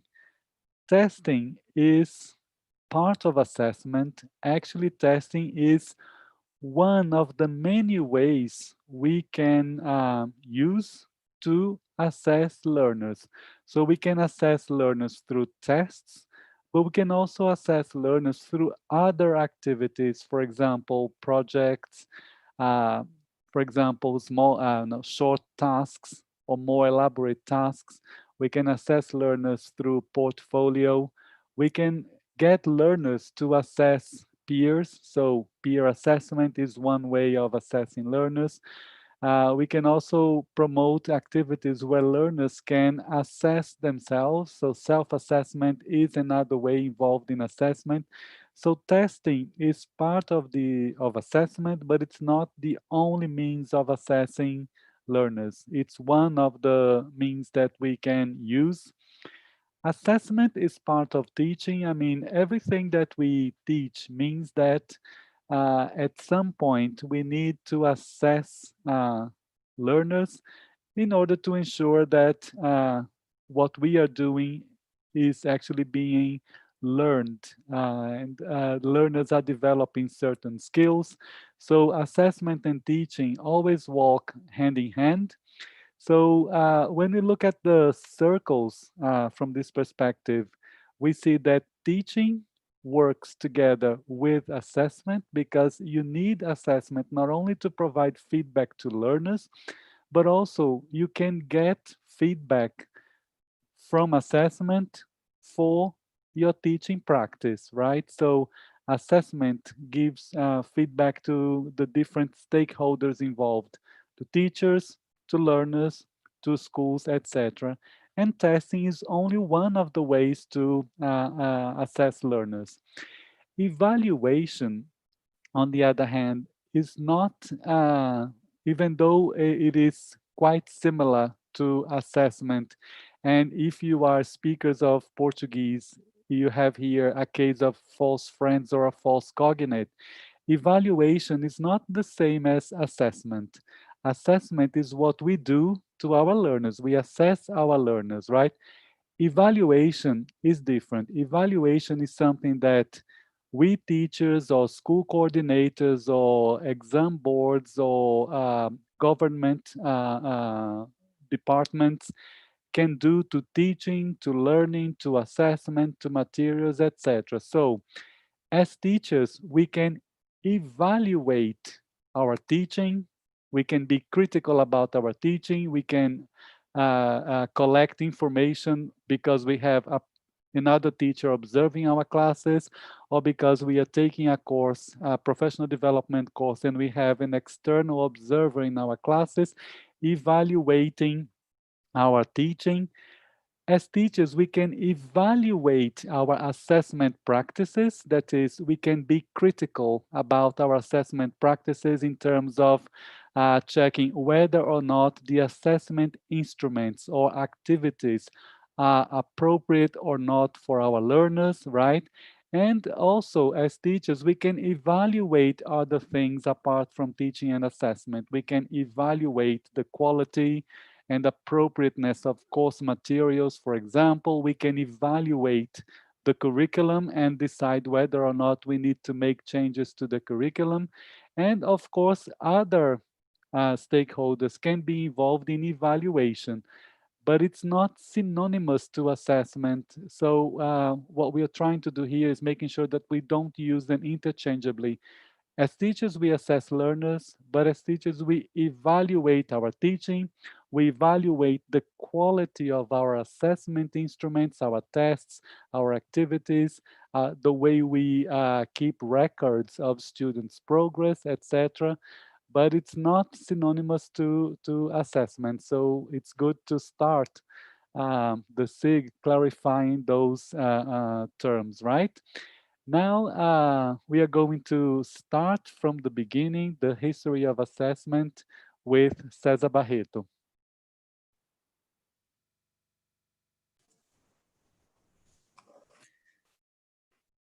Thank you, Alberto.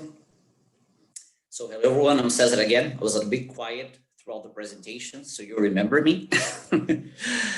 So basically what we are going to do here is talk about the history of standardized testing.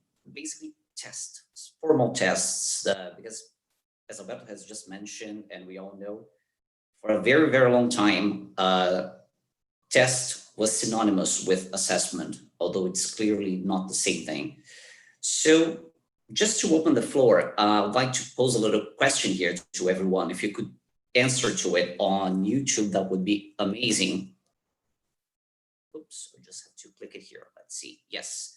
So which country was the first one to use standardized testing on a large scale? Where did that begin?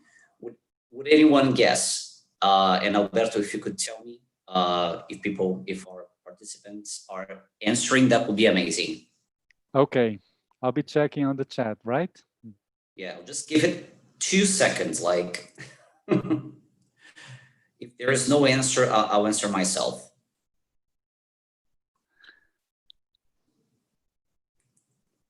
Alberto, any answers? Not at this point. Not at this point. Could you read the question again, César? Yeah, which country was the first one to use standardized testing on a large scale? I'm not talking about English tests. The idea of testing as something standardized and to be delivered on a massive scale. We have a guess here. Someone typed the UK, another person typed the USA. They were Isadora and Eduardo. Okay, thank you. Yeah, so I'll give you the answer. Thank you, Alberto. Actually, it's quite easy because these people, they invented pretty much everything we know. So it was the Chinese, okay? The first ones to start delivering tests on a large scale, systematized tests, were the Chinese over 2,000 years ago. The pictures you can see here on the upper right side and the lower left side, they are pictures of the places where the tests used to happen. So as you can see, there we have a lot of booths and the invigilation main booth in the middle of the person who inspects on candidates. And that picture you see on the upper right side was taken in 1915 when the system was discontinued. So these were basically tests for those who wanted to be admitted into the public service. They were really high stakes. Those tests would last about 3 days. Candidates would sleep and eat inside those cabins you see in there. And basically the ones who got the best scores, they would have an audience with the emperor. And finally, they would be chosen or not. So the impact on these people's lives were massive. and that would last for generations. And there's something funny about it. And basically it was a memorization test. You had to memorize a lot of Confucian books. And if you see the last picture on the lower right side, that's actually a garment with cheating.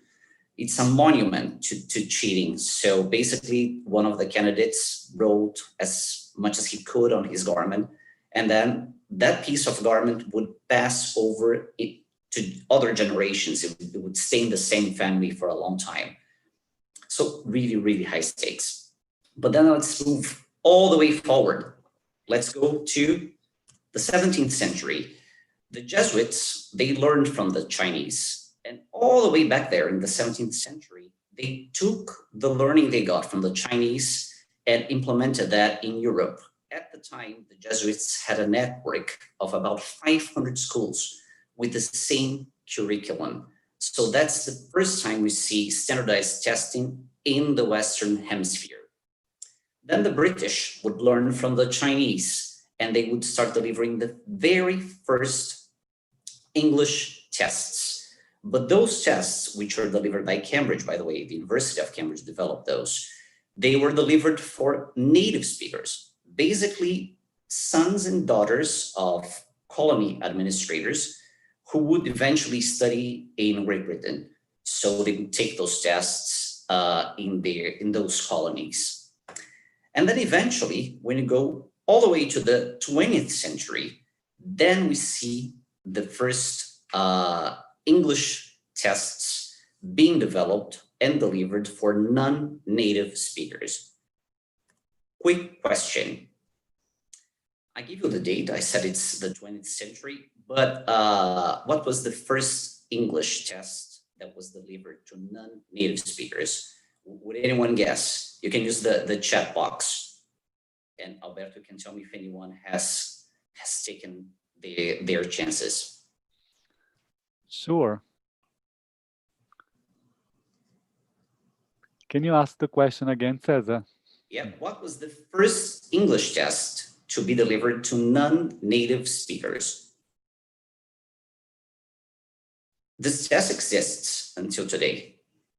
Mm-hmm.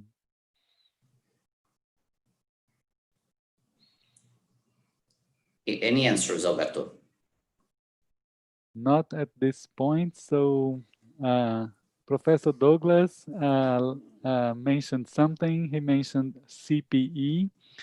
Lavinia mentioned no hints. Isadora mentioned Cambridge tests.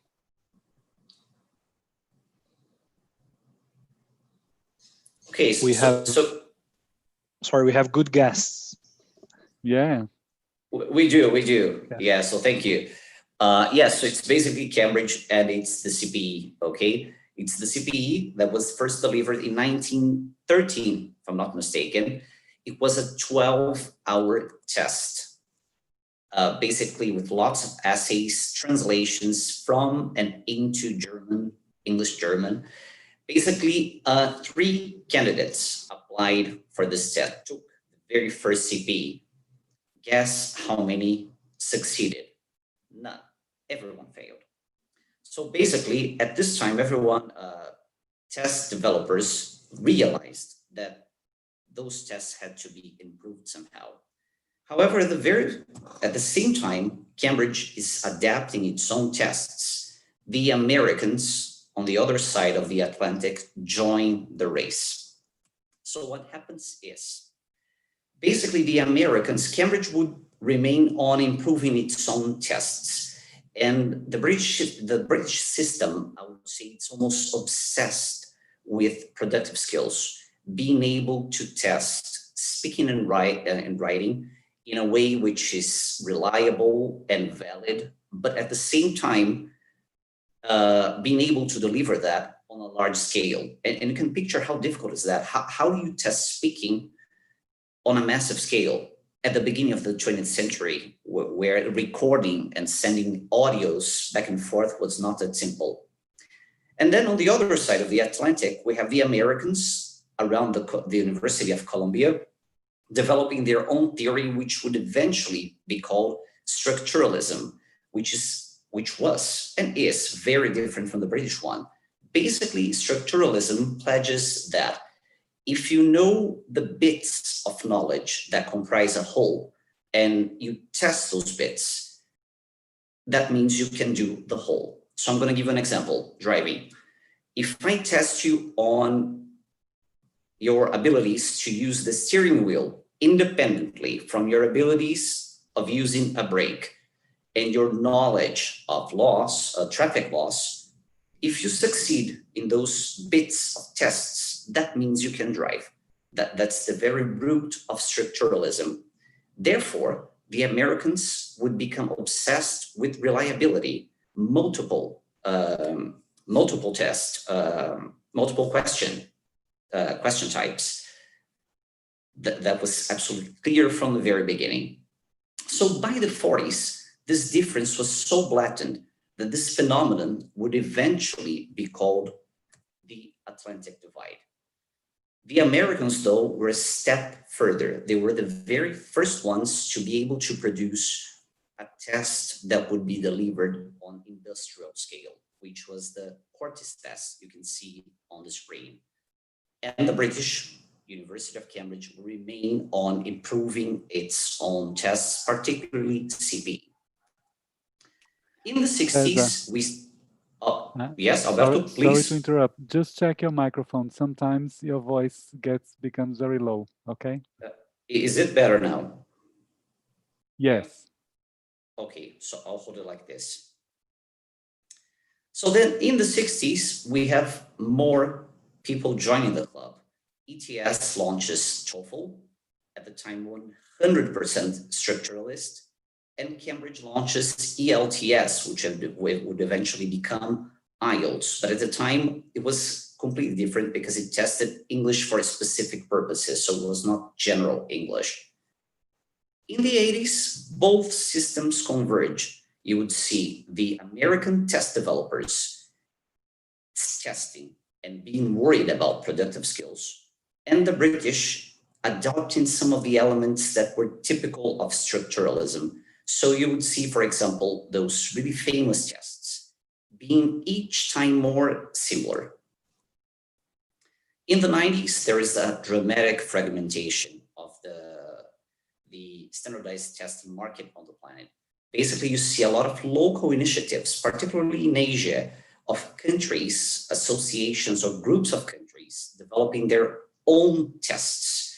You would see the same ones, the same big test developers, but a multitude of smaller and more fragmented initiatives. In the 2000s, we see the reverse movement happening. Some of those initiatives I've just mentioned flourished and they stayed, but many didn't. So again, in the 2000s, we see those monoliths of test developers regaining lost ground. Cambridge University, ETS, and many others. And this movement lasts until quite recently. As you can see there's a small little link where you can see Professor Barry O'Sullivan giving you a lecture. It's a 40 to 50-minute video on the history of assessment, and it's really, really amazing. So I strongly advise you to watch it. All the links will be shared at the end, okay? So have access, no need to copy that on a rush. And finally, when we reach the 2000s, eventually, though this market of standardized testing with this multitude of tests would start being classified. And we come to a classification of standardized testings. I'll make just a little comment here because it's essential. We can go into details of that, and it's way more complex than I'm going to tell you. Now it's just an overview, okay? The very basic concepts. So basically, quite recently, those standardized tests started being classified as low stakes, middle stakes, and high stakes. The word stakes was important from gambling. And what underpins those concepts? Basically, two pillars. The consequences of the test on the test taker's life and the security measures around it. So if you go to high stakes, for example, those tests are usually used for immigration purposes, study abroad purposes. So the consequences on whoever takes them is massive. This person is going to live in another country, is going to have access to a new degree. So really, really big. If you go to the other side of the spectrum, low stakes, it's usually highly associated to formative assessment, that assessment you do on a regular basis in the classroom. Of course, it's got consequences on teaching and learning, but they're small, they're micro consequences that eventually build up to something bigger. And middle stakes would be somewhere in between those. If we take the security side of it, again, let's go to the extremes. High stakes, those tests, they look like college admissions exams, vestibulares, concursos públicos. These two are high stakes exams. Super secure. You need to show your ID. You need to check fingerprints and the like. Low stakes in the classroom. You don't ask your own student for his ID because you know you're a student. So this level of security is not necessary. And middle stakes, those would be secure exams as well. However, not to the extreme of a high stakes one. And basically, that's it. Now, I'll hand it over to my friend, Rafael, who'll tell a little bit more about formative and summative assessment. Thank you, Cesar. Thank you very much for that beautiful explanation on the history of assessment. Okay, Professor Gladys, of course, touched on the points of formative assessment and summative assessment, also linking each of them, as you can see from the slide, formative assessment being assessment for learning, which is a very interesting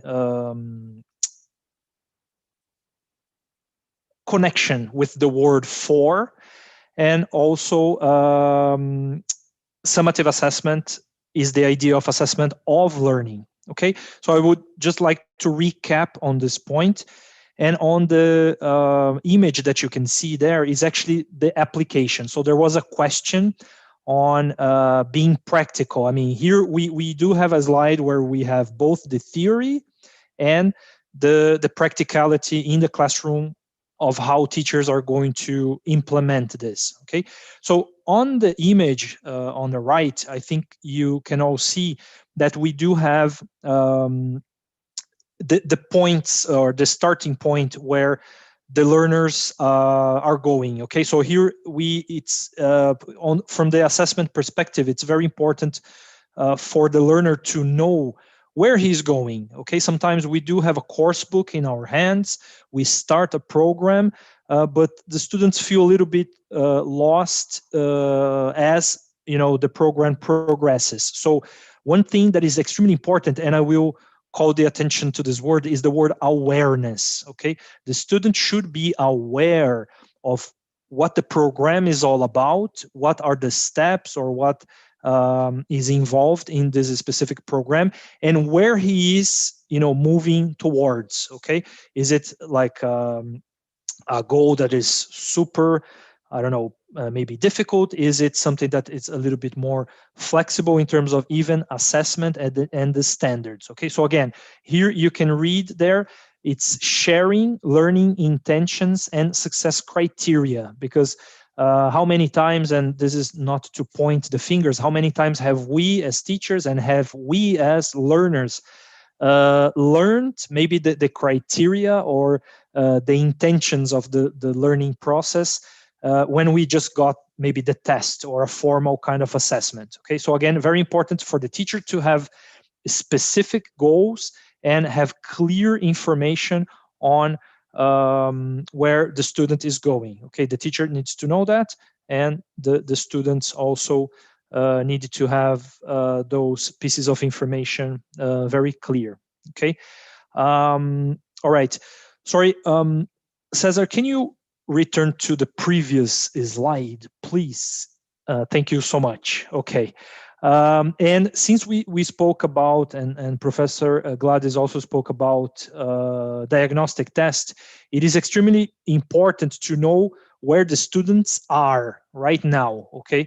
So again, if we know the goal, if we know the learning objectives, and we know where the student is, we can always find that bridge that will actually connect where the students are at the moment and the objectives, the goals for the specific program, course that you are designing or conducting, okay?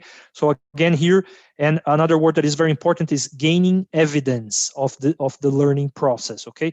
We have, diverse ways of doing that by, using, again, the tools that we discussed, that usually here diagnostic tools, to make sure that we know exactly, again, where the student or the learner is.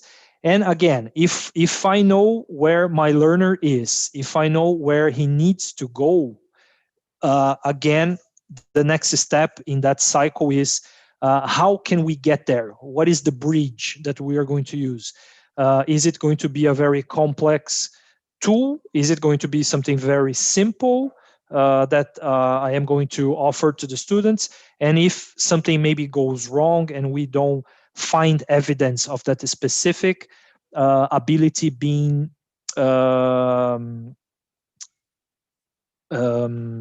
covered, let's say, and the student will have evidence of that, we have to find the different tools to make sure that we get the students to that specific point. Okay. Again, here is the reference. We will share all these collections of resources and sources that we have offered to you. Okay. Now move on to the next slide. We are going to talk about one tool that we believe is extremely simple to implement. So here we are on the practicality of the webinar in terms of we would like to show you some tools. Okay, so very simply, this is a traffic light activity, or actually more of a management tool for the teacher.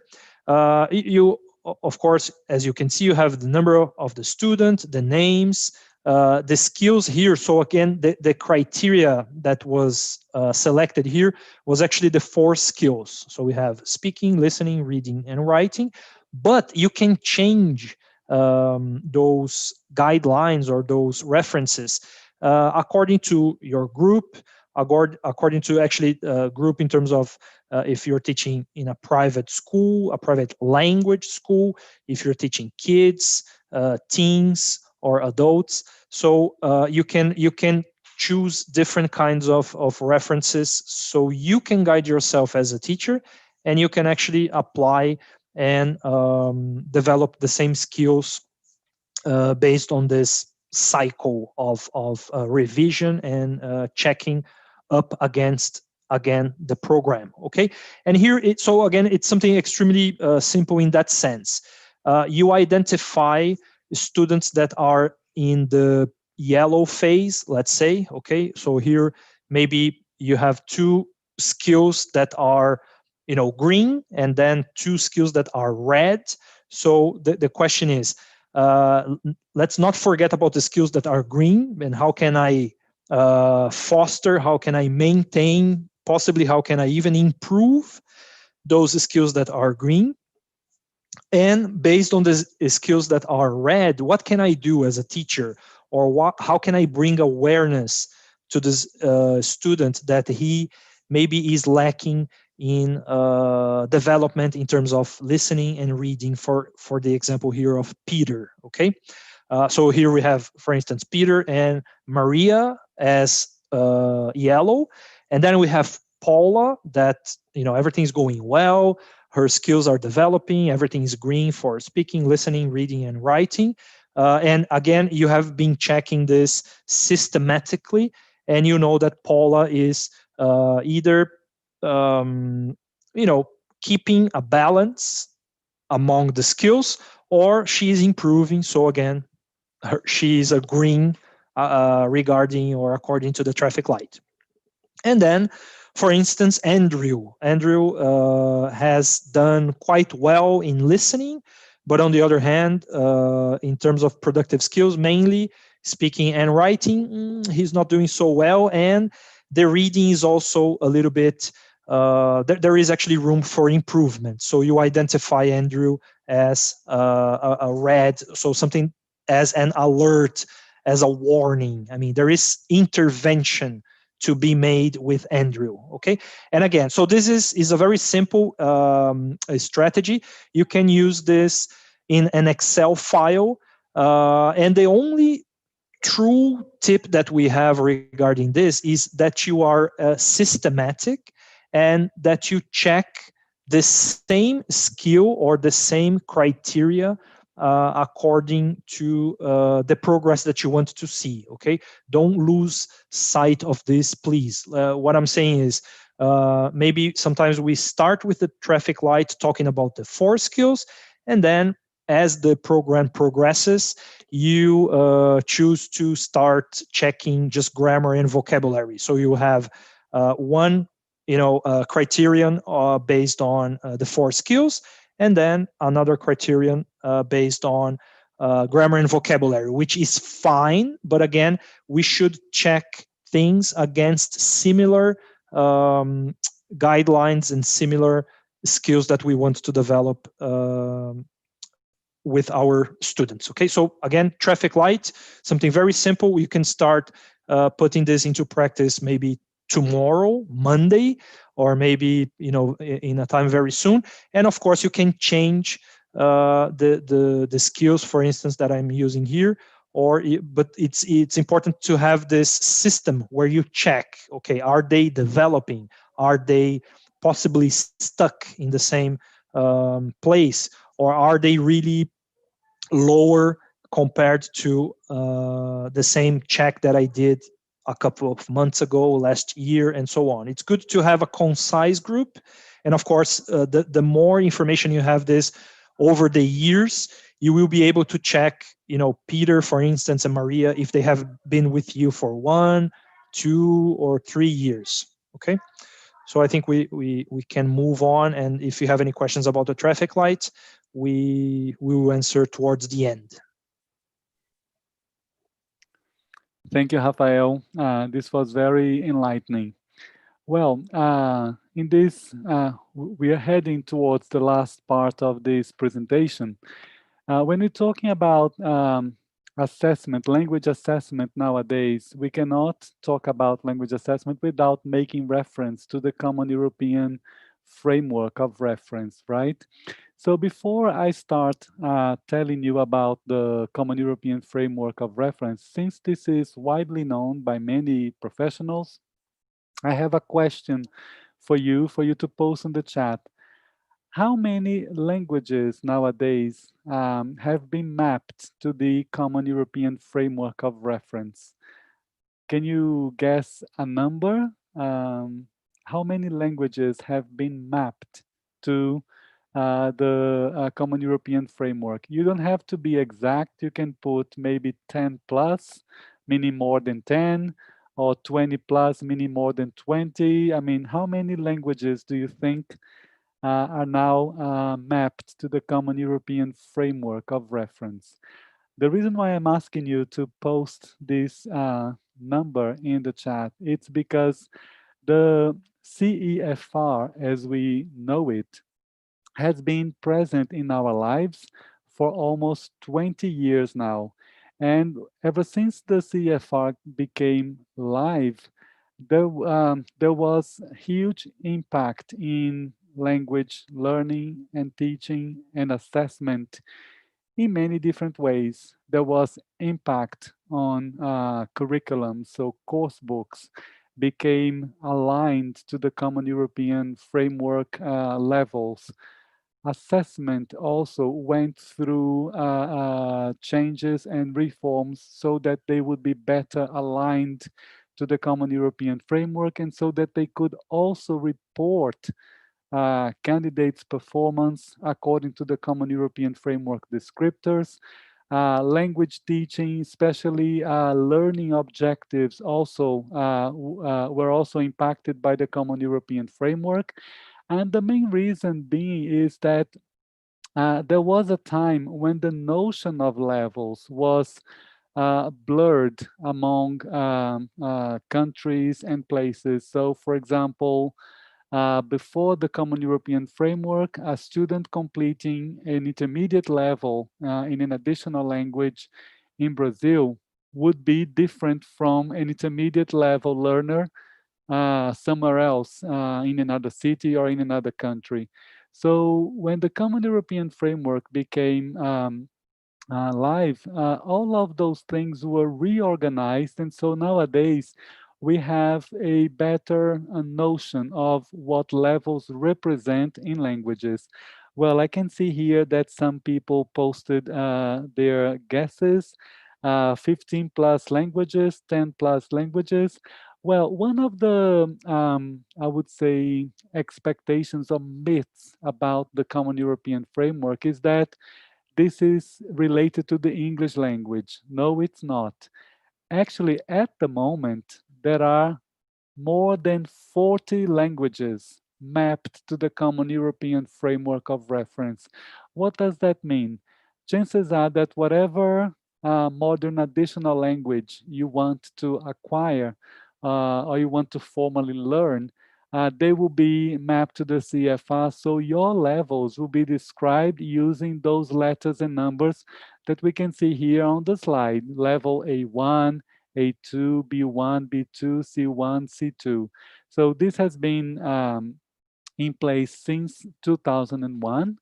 But the history of the Common European Framework dates back to the 70s or even earlier when associations of language testers started organizing some kind of framework so that the notions of levels and competencies in a language were better understood globally.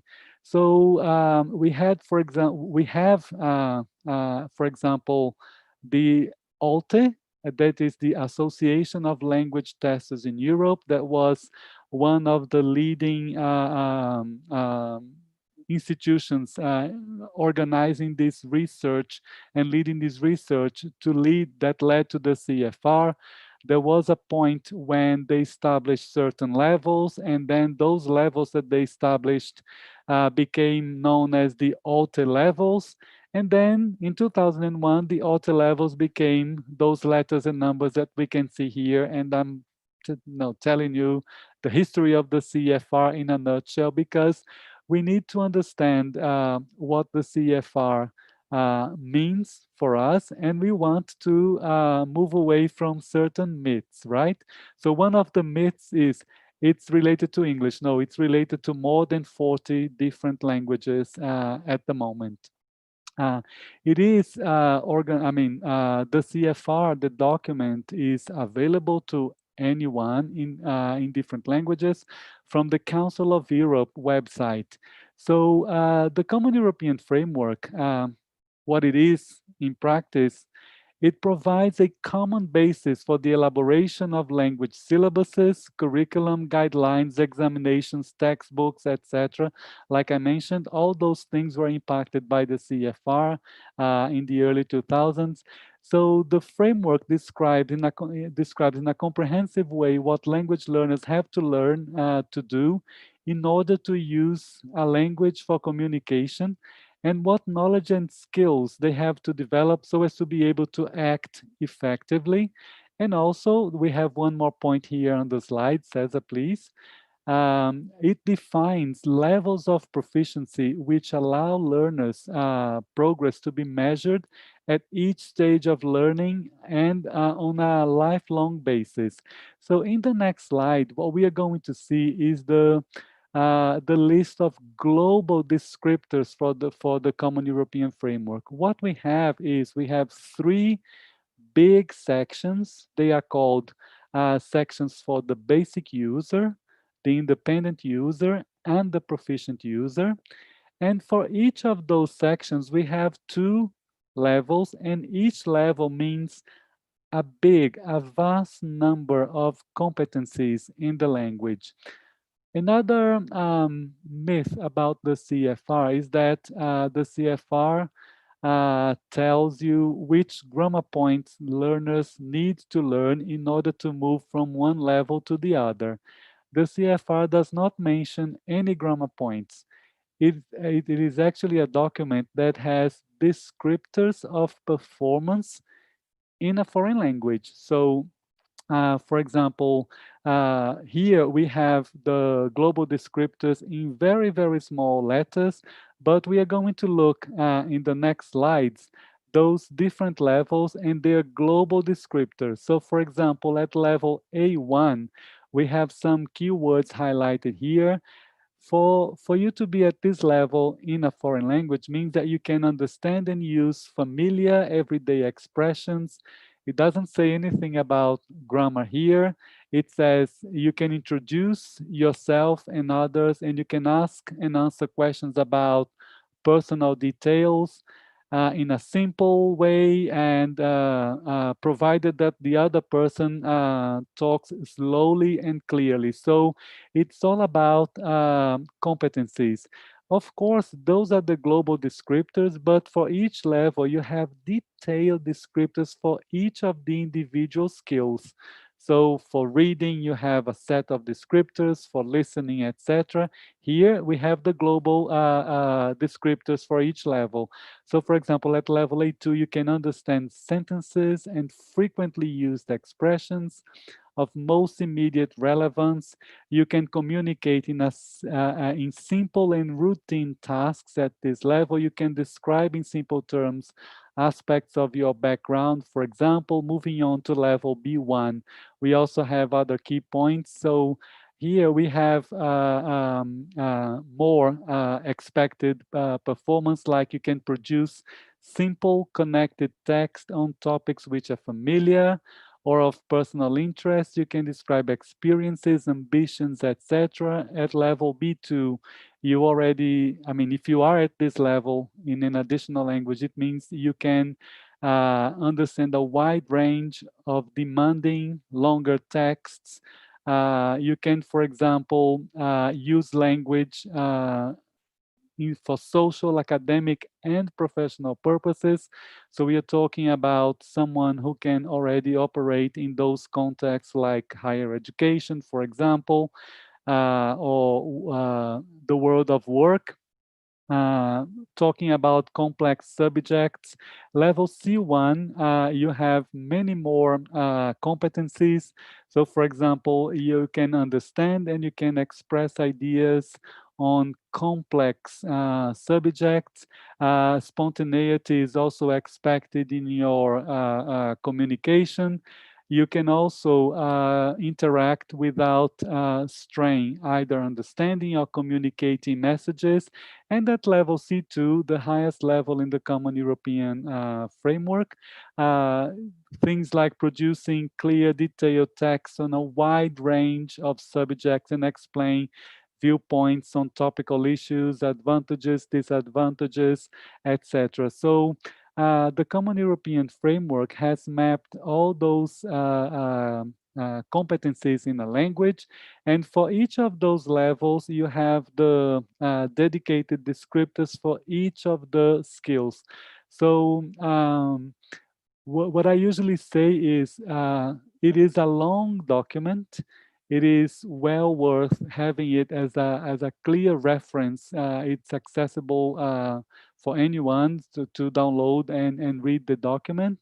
But it's very good also to use this for organizing objectives in learning a language and objectives in organizing curriculum, and of course assessing learners according to those objectives, right? There are some points to remember, some points to consider when we're talking about the Common European Framework of Reference. So on the one hand, the CEFR is useful as a framework with 6 broad reference levels, but we have to consider more things, right? On the other hand, it is not applicable to all contexts without user intervention. So what does that mean? You cannot just go to the descriptors and apply all of them without intervention. Actually, you have to intervene so that you can adapt the descriptors to suit your local purposes, right? In your school or in your community, in your country, etc. So it is a reference, but then you need to intervene so that you can adapt the expected levels to specific contexts and purposes, right? We have another point about the CFR. It's important to remember that it's not intended to be used prescriptively. Please, Cesar, we have another point here to remember. So its principles and practices should be integrated into the routine assessment procedures of an examination provider. So even exam boards, which are they have a lot of expertise. They produce external standardized exams to different contexts worldwide. Even those boards, they have to integrate the CFR into these routine assessment procedures, right? So that their exams are specifically aligned to levels of performance. And we also have point number 3 about the CFR, that when we talk about assessment, then alignment arguments and assessment standards need to be maintained in the long term using a range of techniques and professional processes. Well, those techniques and processes include, please, Cesar, routine test validation processes to qualify to quality assure test outcomes. So this is something that happened very specifically with standardized exams, especially in the beginning of the century, because the exams had to be revised and aligned so that they were valid, taking into consideration the Common European Framework descriptors, right? So they need this iterative, this frequent cycle of test development and revision. And do we have one more point, Cesar? No, what we have here is, because the Common European Framework is a document, it is a live document by all means.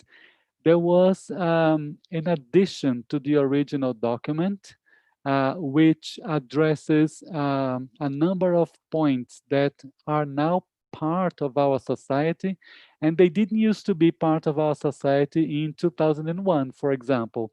So they launched this addition to the CFR, which is called the companion volume with new descriptors. So they looked at the original document, and they decided that they would need to consider breaking up the levels. So at the moment, after the companion volume, we now have what we call the plus levels, and we have the pre-A1 level. So we have specific descriptors. So we have pre-A1, A2, A2 plus, B1, B2 plus, B1, B1 plus, B2, B2 plus. Another specific point about the companion volume, this addition to the CFR, is how they focus on the descriptors for mediation, right? Nowadays, mobility and a number of, for a number of reasons, political, tourism, internationalization of higher education, plurilingualism. Those descriptors of mediation are now more specifically defined in this document. So what do we mean by mediation? In mediation, the user or the learner acts as a social agent who creates bridges and helps to construct or convey meaning. So we are talking here about situations in communication where you have, for example, a more able learner who is somehow trying to rephrase or translate content that was said from a person to another person who might be less able in the language, for example. And also, this could be within the same language or sometimes from one language to another, which they call cross-linguistic mediation. So the current situation means that we are living in many cases in plurilingual contexts. So those specific competencies of mediation need to be developed in learners as well in different age ranges and contexts, because it has to do with bilingual or plurilingual education or internationalized higher education as well, where you have different cultures, different languages operating together and having one language as the means of communication or the means of instruction, uh, depending on the context, right? So it's important to consider now we have the original document and we have the companion volume to the Common European Framework that needs to be read together, right? There were many points that the companion volume addressed in relation to the original document. So it's worth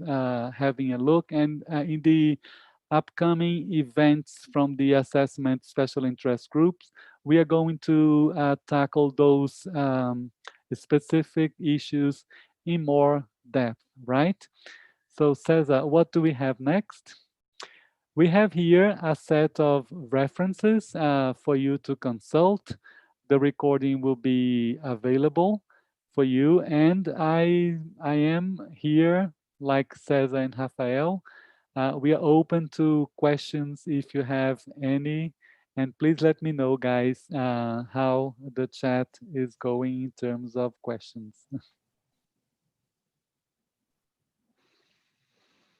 Thank you, Alberto, very much about that detailed explanation and information on the CFR.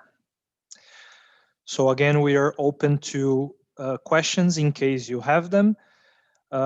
If not, we will, as you can see on the screen, we will leave all the channels so you can communicate with us, you can contribute with us, you can get in touch, and of course, all the ways we can interact with you and your participation.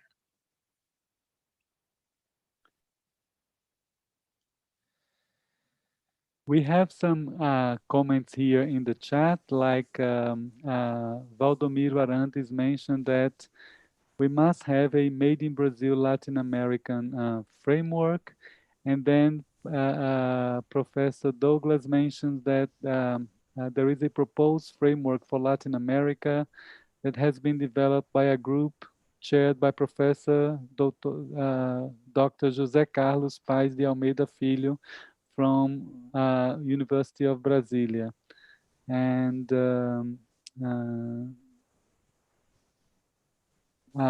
Professor Douglas says he will try and find the source and share it with the participants.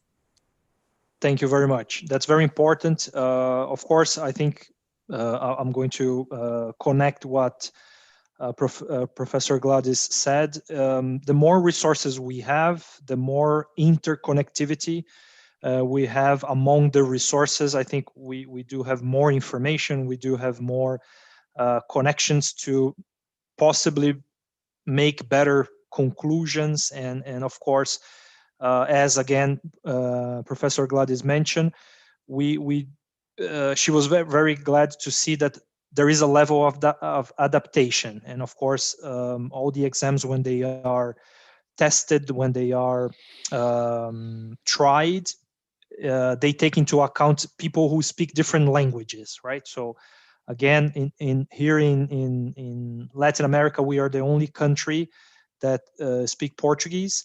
So it's important to take into account those specific details, right? So again, if Professor Douglas could share the sources and the information we'll definitely discuss. We'll bring it to the group. We'll see possible connections with what we have available in the assessment area already. Okay. If I think while we wait a little bit more, in case anyone has any other questions, I will ask Cesar to let me just share one of the last slides so we can thank some people and okay, thank you. All right. Okay, so sorry, Alberto, did you mean to say anything else? Yes, just to say that Lavinia Haddad, she added to the Padlet. She's a private teacher based in São Paulo, and her biggest challenge in assessing her students is to make it more consistent and have students take it more seriously, since private classes have a more flexible and informal nature. Thank you so much. Thank you for your contribution. Yes, it's very important. Again, as we said, the assessment SIG is brand new, so it's important to hear from you, to know who you are, to make sure that we better design and adapt these events to focus on your specific needs, on your specific challenges. Okay, as you can see from the screen, and of course, we can get back to any other comments or questions you have towards the end. But this event is part of the Teachers Month promoted by BRAZ-TESOL. As you can see from the image, we do have lots of different SIGs, special interest groups. They have all come together, and we have created this whole program for the month of October. Please, if you haven't, if this is your first one, make sure you get ready for next week. If you have already watched the other ones, we thank you. But we would like to say again that if you are a member, all these events are free. You are possibly at home having a cup of coffee, so make sure that you visit and join the other special interest groups, because they have a lot of content, okay? Content for kids, teens, adults, online teaching, bilingual education, mind, brain, and education. Some of them have already happened.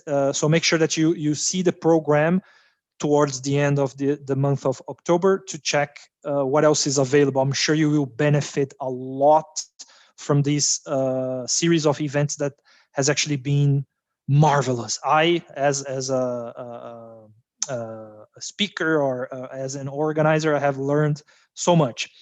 And we need to thank also the sponsors, as you can see on the lower part of the screen. This events, all of the events, organized by all the SIGs, they couldn't be possible without the partners that have greatly supported this initiative. Okay, so again, on behalf of BRAZ-TESOL, on behalf of all the SIGs, we would like to thank every single sponsor here. So Bridge, Faculdade de Cultura Inglesa, DISAL, ZOP, Financial Literacy, National Geographic Learning, and SBS Livraria Internacional. Okay, make sure that you engage with all the SIGs. Make sure that you participate. We can only survive, the SIGs can only survive with your participation. Okay, so just to wrap up very briefly, and I'm going to open the microphone so Alberto and Cesar can contribute. We had, in the first hour, we had Professor Gladys. I'm even breathing, taking some air here in. Professor Gladys explaining, giving us a lot of tools, a lot of theory, and a lot of information on assessment as a whole. In the second part of the event, we talked a little bit about the purpose, the mission of the assessment SIG. We introduced ourselves, Alberto, Cesar, and myself, Rafael. And towards the last part of the event, we did also revisit a few of the concepts, but we focused a little bit more on the history of assessment, the importance of having a framework like the Common European Framework. And we also discussed and listened to some questions, and we also promoted the Padlet discussion during the coffee break. Okay, we would like to thank you so much. Today is Sunday. You guys have been with us. It has been a pleasure. We would like to thank you very much. Our assessment SIG email is there. Do drop us a line, get in touch, get involved. Our Facebook is also there, but if you find the Engine 2 on Facebook, you just type assessment SIG.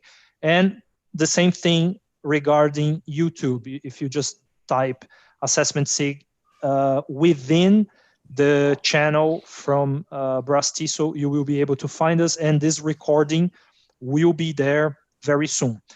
I have no words to express how thankful we are. Again, thank you so much. Thank you for sharing these a couple of hours with us. Alberto and Cesar, if you would like to say anything. I would like to thank you, Rafael, for leading this initiative and bringing all of us along. I would like to thank BRAZ-TESOL for giving us the opportunity to share some ideas and to be together with the other SIGs. I mean, I have been attending the SIGs events in this month, and they have been really, really very, very rich in terms of content, like the one yesterday, the public schools special interest group was very enlightening. And I would like to thank Professor Gladys for giving us some of her time to be here with us this morning. And most of all, thank you all of you for enduring for 3 hours in your precious Sunday morning to listen to us, and please be part of the assessment SIG by all means. Thank you very much, Rafael. Thank you very much, Cesar. Your support was also invaluable, you know, in the meetings before the event today. Thank you so much. Thank you, everyone. It's the last thank you of the day, yes. So really, thanks a lot for being here. I'd like to thank Rafael, Alberto, Professor Gladys as well, and you for being here. And just to reinforce what Rafael and Alberto have already said, we want to make the SIG as diverse as we can. So please participate. It can be any degree of participation. Let's say you're not very interested in dealing with routine administrative aspects of the SIG. It's fine. There are people like us who like it. So we take care of it. If you like to participate as a speaker and to contribute with your knowledge on assessment, be more than welcome. And let's say you want to participate by just asking us for things like, please talk about that. Please share with us this, and that material. Be active and ask us, okay? So I really appreciated your participating here, and thank you. Yes, and sorry, I have just one more thing to say. We did have an angel with us today. Her name is Marcela Sintra. We would like to thank Marcela Sintra so much for her support. Sometimes we see the event there, but we do have a lot going on the backstage of the event. So again, we would like to thank her so much. And everyone, again, I think we mentioned before, everyone is a volunteer. So today is Sunday. On behalf of BRAZ-TESOL and on behalf of the assessment SIG, we would like to thank Marcela Sintra so much. So on that note, I have to say hi, right, backstage. Thank you all very much. Thank you for the event and thank you for watching. That's it. On behalf of BRAZ-TESOL, the board, and all the volunteers and SIGs and chapters, thank you so much for this, for making this happen. We are stronger together. Yes. Yes. Okay, so we're going to stop recording. Have a great Sunday and see you next time.